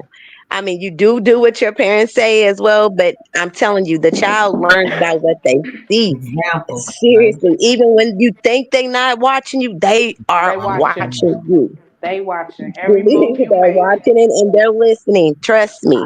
I look So at it as they are your little shadow, literally. They are. they are They are. watching you. Like you said, even when you think they're not. So even when you're going through your own personal thing, please know your children know. Hmm. They They're can feel aware. that. That's why it's important. You can't let people just treat you any kind of way neither. Because even though you'll think, "Oh, my child's little, don't get it," no, they'll throw it up in your face later. Well, that person did you Mhm. such and such, and why'd you let? I'm there with You like, well, how'd you know that? I didn't even think you were Look, paying attention. so my my cat had babies, and Saeed said, "Oh, we got 7 cats." I said, "No, hold on now. Don't go telling the world what we got. We they not staying, okay? When they get time to be able to go somewhere else, they gonna go somewhere else. We don't have 7 cats. Let's get that understood, okay? Don't go Don't running and tell telling what people. we got at home. Don't do that, Don't tell people what's going on in this house. okay?" That was another thing we came from, but you know. So yes, so Sister Bashira, based on I got these lists down of the things everyone spoke on: the rehabilitation programs, the farming and connecting, the cooking classes, the The community kitchen, library. Did you the get that? them. library, Yeah, the Morris that's Reed important. program through the library, the community centers, and partnering with schools. And also, I don't know how to get into prison ministry. I have no idea. I know there's supposedly some more that are into the prison ministry, but there needs to be a way that somehow we could connect with that. We spoke on that a little bit. I was telling you, but if you can get with your the grand governor to help you utilize that, there's a way where you could be able to go in there being part of a religious organization. You know what I'm saying? That's our right to do so. And if you have them credentials to do that, to go in there and teach and being a part of that, then you can absolutely be able to go in there by talking to their chaplain and getting building connections with the chaplain and I guess the warden and stuff like that. I'm not quite Mhm. sure, but I know there's ways that you could do that yourself without maybe being a divine minister. You can be more so well you can start studying that you can be a divine minister and go through and start talking to the people that is in DOC incarcerated. I mean, you can do it amongst yourself. You just have to speak with the chaplain and follow their chain of commands and how their rules and regulations and how they do things. Mm-hmm. Mhm. Because my Yeah. grandmother was doing it. Mhm. Yeah, Contact she did your it for a long prison time. fellowship Prison fellowship. Okay. and get approved by your state Department of Corrections. Putting them on notice and stuff. Like this is a religious organization. We are teach. Act 6 basically. You know what I mean? We're gonna go with the divine law, Act 6. Mhm. Yeah, you can do it like that too as well. Uplifting like for the vision and what you're trying to uphold. It would really be cool to do the juvenile detention center too. I would really I don't The know about. juvenile detention centers. We have a Yeah. program down here called the Young and Established Gentlemen's. Mhm. Um, it's awesome. And it's so full, like it's a waiting list. It's for Mhm. the Asiatics, though. You know what I mean? It's for them. Mhm. I wouldn't say just for them, but that's where it started from. And this program is awesome. I mean, they do a lot of charitable work, community work. They're teaching them how to farm, tech, computer coding. They have after school programs because that's been one of the things that's been cut off in the school system due to fundings. There's not a lot of after school programs anymore that used to be for the free. Y'all Okay. remember when we used to have after Yes. school programs and after Mhm. school tutoring for free? They don't have that anymore. So that's one thing that they do, and they help them with their homework when they get out of school, and they have tutors there as well. It's very awesome, and they help them get jobs in the summertime. So see, and that's crazy. You see how much rehabilitation goes there. Now, why that can't trickle over to the adult prison? That's just You said why something they you can't named do what? all that program offers, and that's cool Mm. because those are the Well, same things. I think that's one for the ones that okay, they're not actually in the juvenile detention center, but a lot of ones Um, may come out of the juvenile, like they come out of the juvenile detention center. Then they have as a pastor that I know that goes into the juvenile detention center and mhm, talks to the children every Friday, and they may have game night, peace night, and just let them actually try to be children. You know what I'm saying? Just let them be themselves, because a lot of them are operating like they're grown, like they know everything, because that's all they know. So just to make them dig deeper to find out, what do you really honestly want to be when you mhm, grow up? What type of life do you have? Because you have a choice. You don't have to continue to go the way that you've been shown by your parent or your peers or the environment that you are. We are a product of our environment, but yet and still we still have a choice. And if this takes just one person to give someone else just a spark, you know what I'm saying? To show that I see you. I got you. Just one mhm, person can do that for that person, for that child, for that, you know what I mean? That goes a long way. But when they don't get that, you just you really feel kind of hopeless, and you feel like there's nobody cares about me, so who mhm, cares what I do? You know what I mean? But mhm, especially if it's a stranger, there's someone to be like, oh, I see you. I see what you're doing. mhm, That makes them feel good about themselves. Islam. It's interesting what you just said because one of the other classes I did today was in regards to sex trafficking awareness of children in the educational system, what to look for, and I had a brother tell me you should create a an awareness program basically for our community. And I said, that's a good point. But in that training, it talked about what are some of the things that the predator looks for or the trafficker looks for bringing those type of bringing children or sucking children into that whole ordeal. And one of the things is they pry on the vulnerable, the ones that want attention to be heard or seen. Hmm. They talked about how on the case of like the children on social media and they are oversharing information and they're typically looking for attention, where they talked about how on the video game systems, the children that spend a long time on video games or just the internet in general, and the parent, they realize, okay, the parent isn't too much involved or too much paying attention to that child. So the child is at that point looking for attention. There was a high school student in the interview that they did that talked about how he was in seventh grade. He was obsessed with wanting to become famous or popular.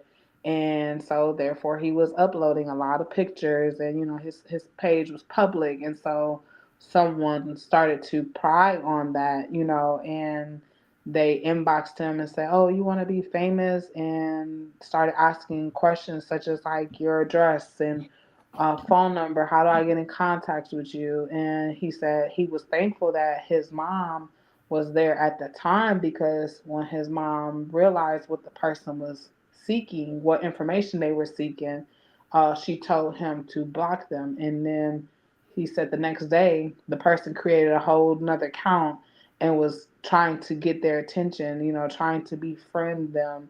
And the word that they used in the training is they try to groom their targets, that the children that they are targeting, by making them feel loved. And it's crazy because it kind of reminds you also how with gang life, a lot of times the younger folks that's getting in gangs is they want that love, they want family, and so they are seeking it outside of their household because they don't have it at home, so now they are affiliated with a gang that they are believing to truly be family, but it's not like that. It's getting you involved in street life. It's getting you involved in crime, or it's getting you involved in things that you really don't want to be involved in, because let's just be honest, the street life is nothing pretty about it. Yeah. So Mm, it's with not. even with the traffic, even with the children though, that Roblox and everything they play online. I watch too many children where it's like they could be my somebody I know, they children, they grandchildren, they on TikTok doing all the how do you want it? I'm like, the little children ain't doing that dancing. Do y'all hear the words? So sometimes it's what we excuse too. With being excused with these children, so it makes them get more curious. If you're Mm-hmm. allowing them to make TikTok videos on Roblox, they say they got more pedophiles on there than a little bit because they are playing like children. Mm-hmm. They are playing like children in these things. These children get online, they're communicating with these people. I just told y'all a little girl called some man to the house, didn't know it was no man. Thought she was talking to a child, and that She's man always showed up her friend. at the door. Huh? She thought she was talking to a friend. At the end of the day, it don't matter. Don't be taught. Don't tell nobody where. You don't give nobody my address. Don't nobody need to know nothing about you. She should, but see that Mm-hmm. the parents should have already been putting that in line while she online, because sometimes Right. people are giving their children these devices and they are not paying attention what they're doing. No, they're not. They're not paying attention. They can say that I put a block on it. I did this, but there's so many ways that these predators are getting in.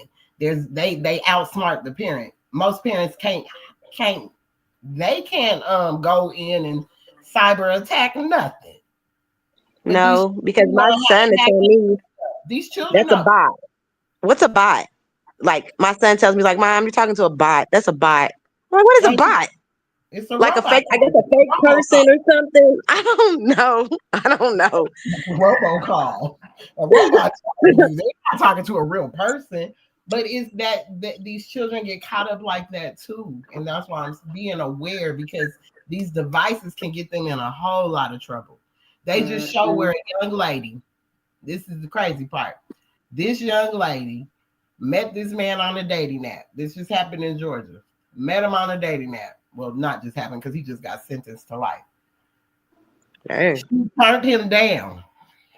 Never met the man in person. Turned him down. Do you know this man somehow found out where she lived and went and took her out the next day? Mm-hmm.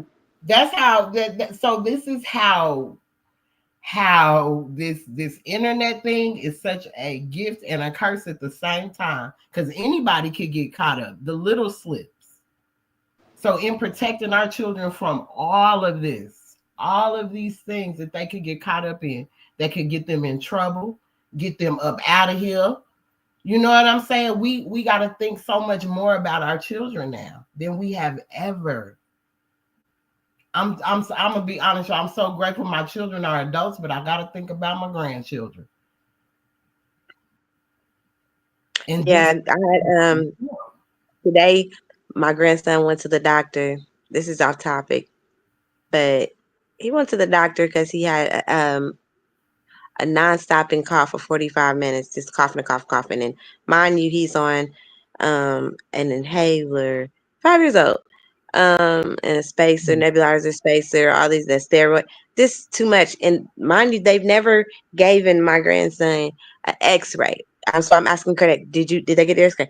No, they said they needed an X-ray. Girl, he needs a chest Mm, X-ray. This has been going on for almost mm, what, a year now. Going on. He needs a check X-ray instead of them keep on trying to try this and try that. They need to get down to the root of what it is. If he has asthma, bronchitis, what he needs, y'all need to fix seasonal allergies, which he may have all that. So she has They didn't scheduled give him him a an chest appointment. X-ray? That's crazy. Trying to make That's money. the first First thing that off, they should have done is give him a yeah. chest X-ray, and they did X-ray. not give him a chest X-ray. They assuming, oh, this it's may have pneumonia. Or this is going on, but he'll get better, and then he'll get triggered also again. And so, Mm, but he went to the doctor today, the emergency room, and I mm-hmm. guess after they were checking him after he got his X-rays, just doing his vitals and stuff, it was some monkeys on the wall, right? Why did this doctor tell my grandson being nice? He's claiming being nice. He was like, oh, you look at the monkeys on the wall. He's like, you sort of look like them. What? Yes, you sort of look like them, and started laughing. He's like, you Well, should. that He's would like, we would have got been hair. all You over got you. like hair on them. Hold on, I'm great. You got hair like them, whatever. He's like, you should get a haircut or whatever. And JoJo's laughing. He's like, I'm not a monkey. This. So Day Day had told JoJo to have a seat, and she told the doctor, she said, I don't know what you're implying, but if you still want to have your job, or matter of fact, if you still want to continue out your shift, I'm going to need you to apologize to my son. I know She that's right. said, because I see all the subliminal that you're trying to put out. He doesn't see it because he's a child. She was like, and I may be a young mother. She was like, but I'm very well aware and I'm very conscious of what is going on here. Oh, he was so sorry, so sorry, so sorry, so sorry. That they cussed him out when she was leaving. After she got everything, she As also, she should, rightfully And so. she should have, right. I said, But that's he did that in your face, like, and thought it was funny. And JoJo's thinking, oh, he's like, I don't look like a monkey. You know what I mm, mean? You don't tell a mm, 5-year-old, you're a doctor, was patting him on the stomach or whatever, making sure. She told them she don't even want, she's like, I need another doctor. I don't even want him to come Hmm. back in here. that's right. I don't want him touching my child because I already know what he's thinking, where his thoughts are. But just think if she wasn't there to stand up for him, or if she was just one of those parents that just let it pass by, not knowing how that would have been affecting his mental mind. As it like, dang, I look like a monkey. Right. Asking himself them questions. Do I look like a monkey? But thank all praises due to Allah that your daughter is how she is. Because she showed I don't know. Yes. I was like, oh Lord. I'm like, did you? She's like, no, I kept my cool because I had my children with me. She's like, that's what he want me to do. They want me to show out like that. She was like, but I use an intelligent tone, and I told him how I felt, and I had to let him know Mhm. I'm very well educated and I'm very conscious and awoke. I know that Yes. you're being subliminal and you're blatantly doing it in my face. Like, I don't know because you think that I'm only 25 or I'm young. No. Yes. Yes. That's so true. That's so true. Oh my God. Thank you. I'm so glad she's like that. I'm so glad. Thank you. Islam. Islam. Islam. Yeah. Okay. I want to That's why say I said we need our own doctors too. We need our own everything. everything. We need our own everything. Everything. That's why doulas are important. Midwives, nurses. We need everything. So to close this out. There are 4 things that we can do to end mass incarceration. There's things we can do. We can eliminate prison for lower level crimes, advocate for alternatives like probation, treatment, or community service for nonviolent offenders, which are more cost effective and fair. We'll help reduce the sentence minimums and maximums, adjust sentencing guidelines to make them more proportional to the crimes committed, potentially reducing prison stays by 25% for serious crimes. And in order for it to be a crime, you got to have a victim. So if ain't no victim, there's no crime. Islam. Make reform retroactive. Allow current inmates to petition for shorter sentences based on new guidelines, ensuring that beneficial reforms apply to everyone.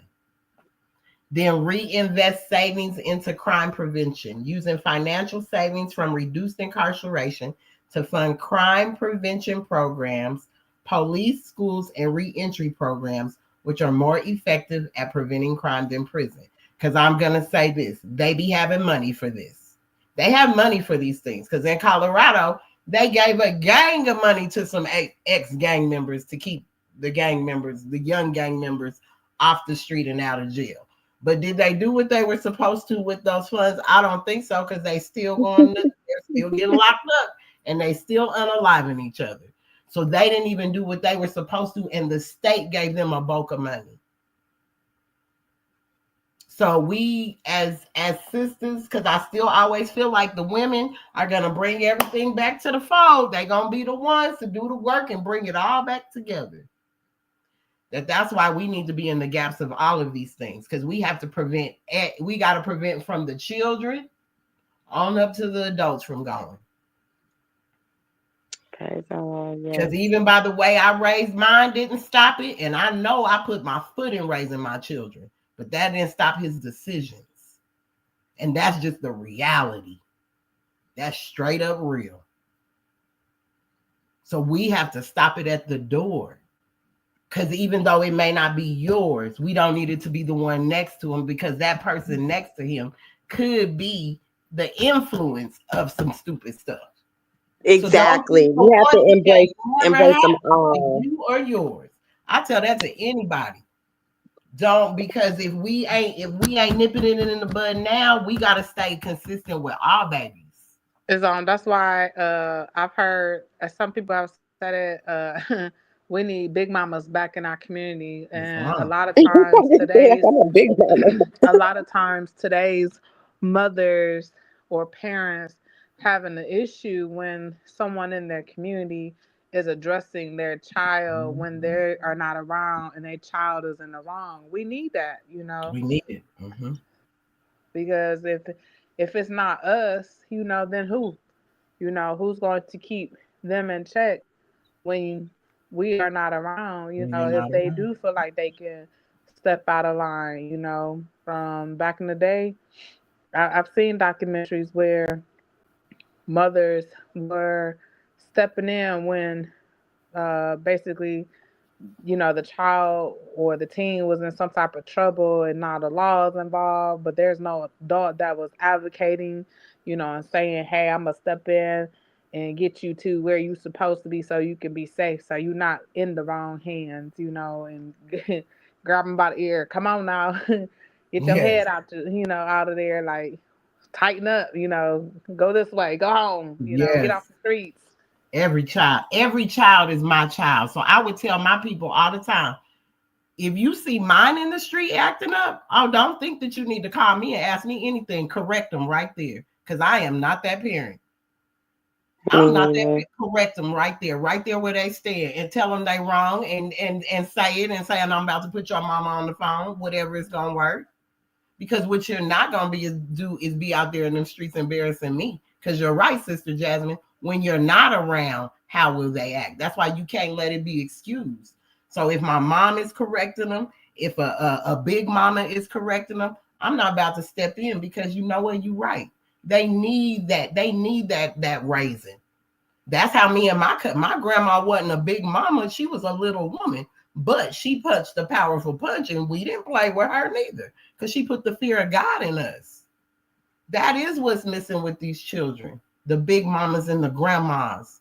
And then even when you do have someone that's correcting and telling, then like you said, people get offended, but you shouldn't be, because you're going to want somebody to say something if your child's out there acting a fool when you're not around and something's about to happen to them, because you cannot protect these children forever. Sister Vashira, are we two to know this? You can do protect them forever. They're going to make their own decisions one day. And that's the reality of this. They Straight are. up. That's why I get mindful when I'm like, for real, choose. I don't care what nobody choose your choose your children's friends if needed. I'm screening. That's how I used to screen. That ain't your friend. I'm Nah. investigating. I'm not choosing. I'm investigating. Where your mom? Where your mom? What your Where they mom mama do? at? Where she live at? Does the daddy live there? What they do? Uh, you know what I'm saying? I need to know. Like I'm screening them. If I see you're lingering, you're at my house for a period of time when I know if it was my child, it's time for them to come in the house. You're still here. Where's your mother? Does your mother still know you're here? You know what I'm saying? Like I'm asking questions. Hmm. Because if your mother is allowing you to, yeah, okay, well, can you give me her number so I can call her? Because right now you've been here a little long to where now you're now my responsibility because you're in my home anyway. You know what I'm saying? I need to know. I don't need any type of mishaps of you probably may have ran away or anything to that nature. You know what I mean?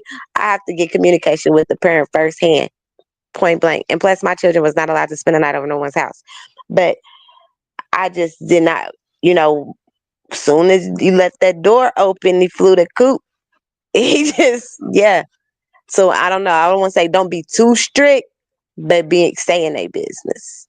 I don't care. I'm staying in their business, in their friends' business. Everybody call me Mama Bird. Like for real. I'm in their business all the time. Always. Even when my son was locked up, I used to diffuse fights. I'd be on there. They talk about mama, but mama, I'm like, I he's got people in prison. there calling me. They calling me auntie. The Yeah, people in prison. Is that and some auntie? Auntie. Let me talk to Auntie. Auntie, I'm having a bad day in the night. Can you say a prayer for me? Can you just tell me, can we pray? I know you Muslim, but can you just pray? I'm trying to learn. I'm like, okay, we gonna read. yeah, it's like you gain some things, and then these same people, I still have one that calls and checks on me all the time. He's like, "Hey, ma, hey," or he'll call me by my name. What's up, Latonya? I'll be like, "Hmm." But he calls to check on me, like literally. He's like, "I'm just calling to see how you doing. Check on my boy. How's he doing?" Always. So That's it's even the good. children you gained from them being behind those walls. They need it. Even still, you gain them behind them walls. Like I still tell my son though, trust nobody. I don't care No, how you close you can't. get. No, Definitely you not. ain't But trusting nobody. you can give the Cause good they energy. That's what I could say. I gave yeah. good energy and good love to They're in there. someone. They're in there for a reason too. You have to understand where you at. They're in there for a reason too, and Mhm. they're putting on that avatar, that facade of them being someone else. You may find, you know, one or two maybe that's cool that you can ride with. They're gonna keep it real, but you know, eh, yeah, trust It's no like one. discernment. You got to have discernment. Yep, Discernment is stay the on thing. high alert. So But yes, yeah, so we are being charged, and as you said, Sister Shira, our charity, our social duties, all of these things, having gratitude and just being grateful, and in returning this benefit to our community, it comes back to us as a benefit too. Not that that's what we're looking for, but Allah blesses us for that, for taking the he time does. out to do these things of kindness to help, because uplifting humanity is just not out here. It's behind those walls too. It's so many other places. So um I'm grateful that we have Sister Jasmine because she's the educator to implement these things when we come with these I ideas know. to get this together. I give you honest, sister. Yes, I do I too, sister. do. Well, That's thank you Because so much. fine. you, yes. So we need to be pushing your book, What book? the I create. ain't know about no book now. What My book we children's talking book. about? We wrote a children's Oh book. yeah, your children's book. It's already out. Is I'm still working on the drawings, the illustration for the children's book, and then I was exploring some publishing options. I was gonna go through Amazon, but a brother recently shared another site that I could potentially use. So I'm want to make sure I'm choosing publishing, whether I gotta self-publish and print my books myself, or find someone that's going to make sure they're not eating up all the revenue Mm-hmm. made from the book. So I want to make sure it's a good thing. Well, I have my business coach is a book writer, an author. She's written many books for many people, and I'm gonna connect you to her because she got all that for you. Praise Allah. Islam. Yeah. Gratitude. Yes, I will send her. Her name is Coach Stephanie. She has a podcast that comes on every Thursday. She is the number one podcast for iHeartRadio, so many Islam. other platforms because she has it's called From the Board. What is it? From the board business to boardroom or something like that. It has to do around business. I've been on there before. She interviews some amazing people, but she's coming out with a book called 33 and Me or something. But anyway, this is 33 powerful trailblazers, all Asiatic Mm. people from all over the world. So it's going to be 33 of them, 33 authors giving their background and story. So she's an amazing person when it comes to business coaching, writing your book, helping you get it published, all of that. She can do. Her whole platform is based on that. Islam. It's long. So yeah, I will Okay. definitely I will inbox you her information. Gratitude. Anything else, you beautiful ladies? Islam, no, I think that kind of closed the night, the deal. We need to have a meeting, official meeting for Yes, we our do. group to figure out our endeavors of what we really want to push first coming on for the what you call it, the so-called new year, or just say the year Coming up in 2025. January. Yeah. Islam. We can add to that. January 6th is our next sister's tea call. Okay. I Do still got to y'all add a calendar invite. I'm working on the presentation, putting that together, the pieces to that. So all right? Did you guys want to do it before then or after that is over?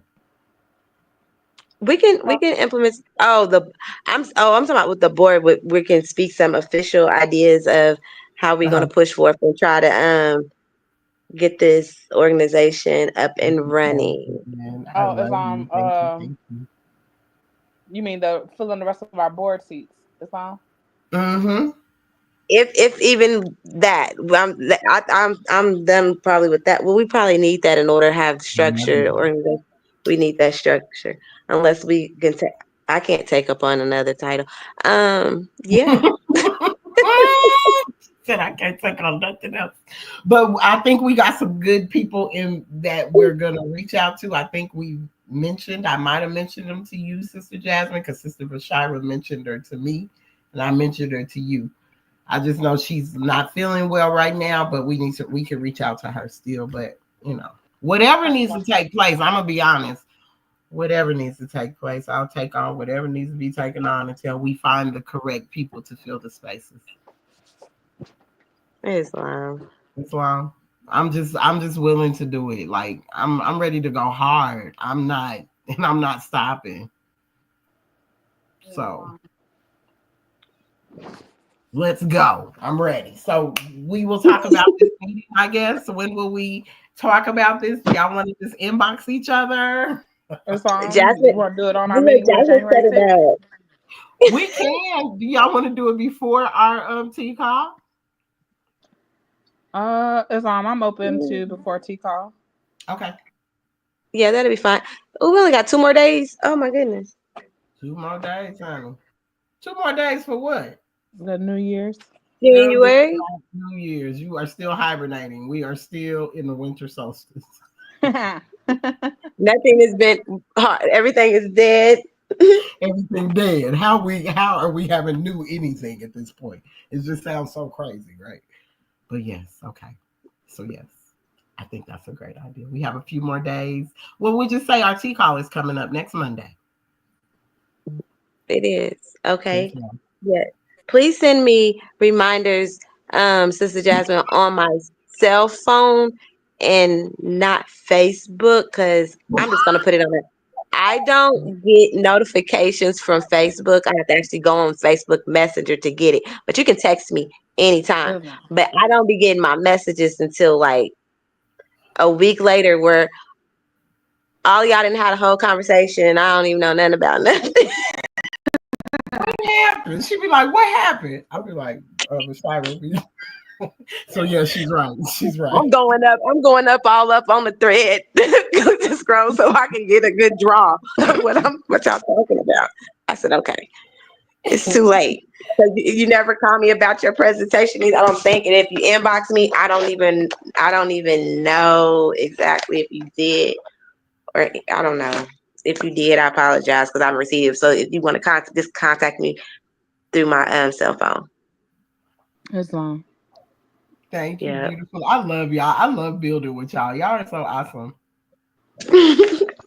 You are too as well. Love you, Sister Jasmine. You want to Islam. just It's so. yes. I'm sorry. It's so interesting because I just came across a post in Ohio, and it deals with, let's see, 1, 2, 3, 4, 5, 6, 7, 8, 9, 10, 11, 12 inmates are dead. I'll have to What? send y'all the post. It's at Ross Correctional Institution in Ohio. Um, What? and they trying to get attention to it because it's a lot of things going on that's not right. They don't have body cameras on, and they rushing inmates. It's a mess. Because it's there. These prisons are now being ran by private companies. Which one is Mm-hmm. Core Civic? I'm still dealing with them when it comes to my BlackRock. son. So it's not they're not ran actually by the state. It's like A private they have company, Mm-hmm. exactly. It's a private private entity. company, and then therefore they have their own rules in play to set up as well. So and they're not even properly staffed, and that's where that comes Mm-hmm. in at. They don't have the proper training. So Mm-hmm. it's not they can do whatever they basically can do whatever they want. Because some of these prisons have no correctional officers. If y'all didn't know, some of these Georgia prisons they don't close one of them. But there was also a story too, Sister Jasmine, where they found they found bodies behind this Mississippi prison too. They done found some I more. heard about that. It was because of a smell, right? Mm-hmm. And these A family have been smell. contacted. Nothing. Nothing. Hmm. Just way they do. That's why this is important. This is why the fight is so important. For our brothers that have made it home, I give all praises to Allah. And Hmm. so many of them don't, and so many of their families don't even know that they're gone. That is my biggest fear. But I Mm-hmm. bet that's fear is the enemy. So I know everything is going to be all right. So I don't want to speak against it, but Right. that had Right. been my fear. But I'm just like, all is well. And that's all I got to keep saying. All is well. All is All well. is good. This is why the No fight is enemy important. against me shall prosper. So serious. So therefore, they know me. I call when my son don't call my phone within 2 or 3 days. I haven't heard from him. I'm calling the prison and speaking to his case manager, and I'll be on hold. And I need you to have someone to go down there and check and see what's going on. What's up? Yeah, that's They right. don't. They don't. They don't like me. I wouldn't care. I don't care if you don't like. That's my son.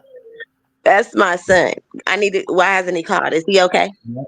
That's facts. That's I need to. facts. Just like the school system needs to know that these children have people, their parents that care about them. I put them Mhm. on there to let them know, oh, he has someone outside of them walls that is supporting him. You know what I'm saying? That I'm very involved and aware. I send my son many comments. They know I'm involved. He's not just somebody that's just in there that don't have nothing. That's just all by his lonely. He's on that phone. He's getting his food. So if he goes, something happens, I'm going to be aware of it. So y'all need to tighten up for what's about to come to y'all anyways. But Oh my gosh. Wow, Sister Jasmine, that's crazy. that Well, is my crazy. brother, 12? girl, before giving, look, they're stepping on the food before they're giving it to them, beating up the inmates, no one to call. They tried to call and was told that wasn't their problem. Call back Monday. And when I try to say Mhm. body cams need to be on, I was hung up on. Prayers for everyone's loved ones. Please pray for my son's safety. See, oh my God. She like this. I'm Oh, not. excuse I'm me. not even gonna read Oh, that. that. Excuse me for cussing. I apologize. I did not mean to, but baby, stuff like that makes me cuss. Yeah, I ain't even gonna read Oh, that. I'm not. I can't. Oh, that's ridiculous. What? And this is just this what it's so important. This is so important. Well, speaking of, I have to call my fiance. So, All right. am I still on? Tay, are you It's recording on. this? Girl, It's yes, long. recorded. But No, anyway. I'm thinking like you recording, and I'm staying on so we can go through the recording process so Oh you yeah, can I'm about to end it. I'm upload ending it. it right now. I thought you already did.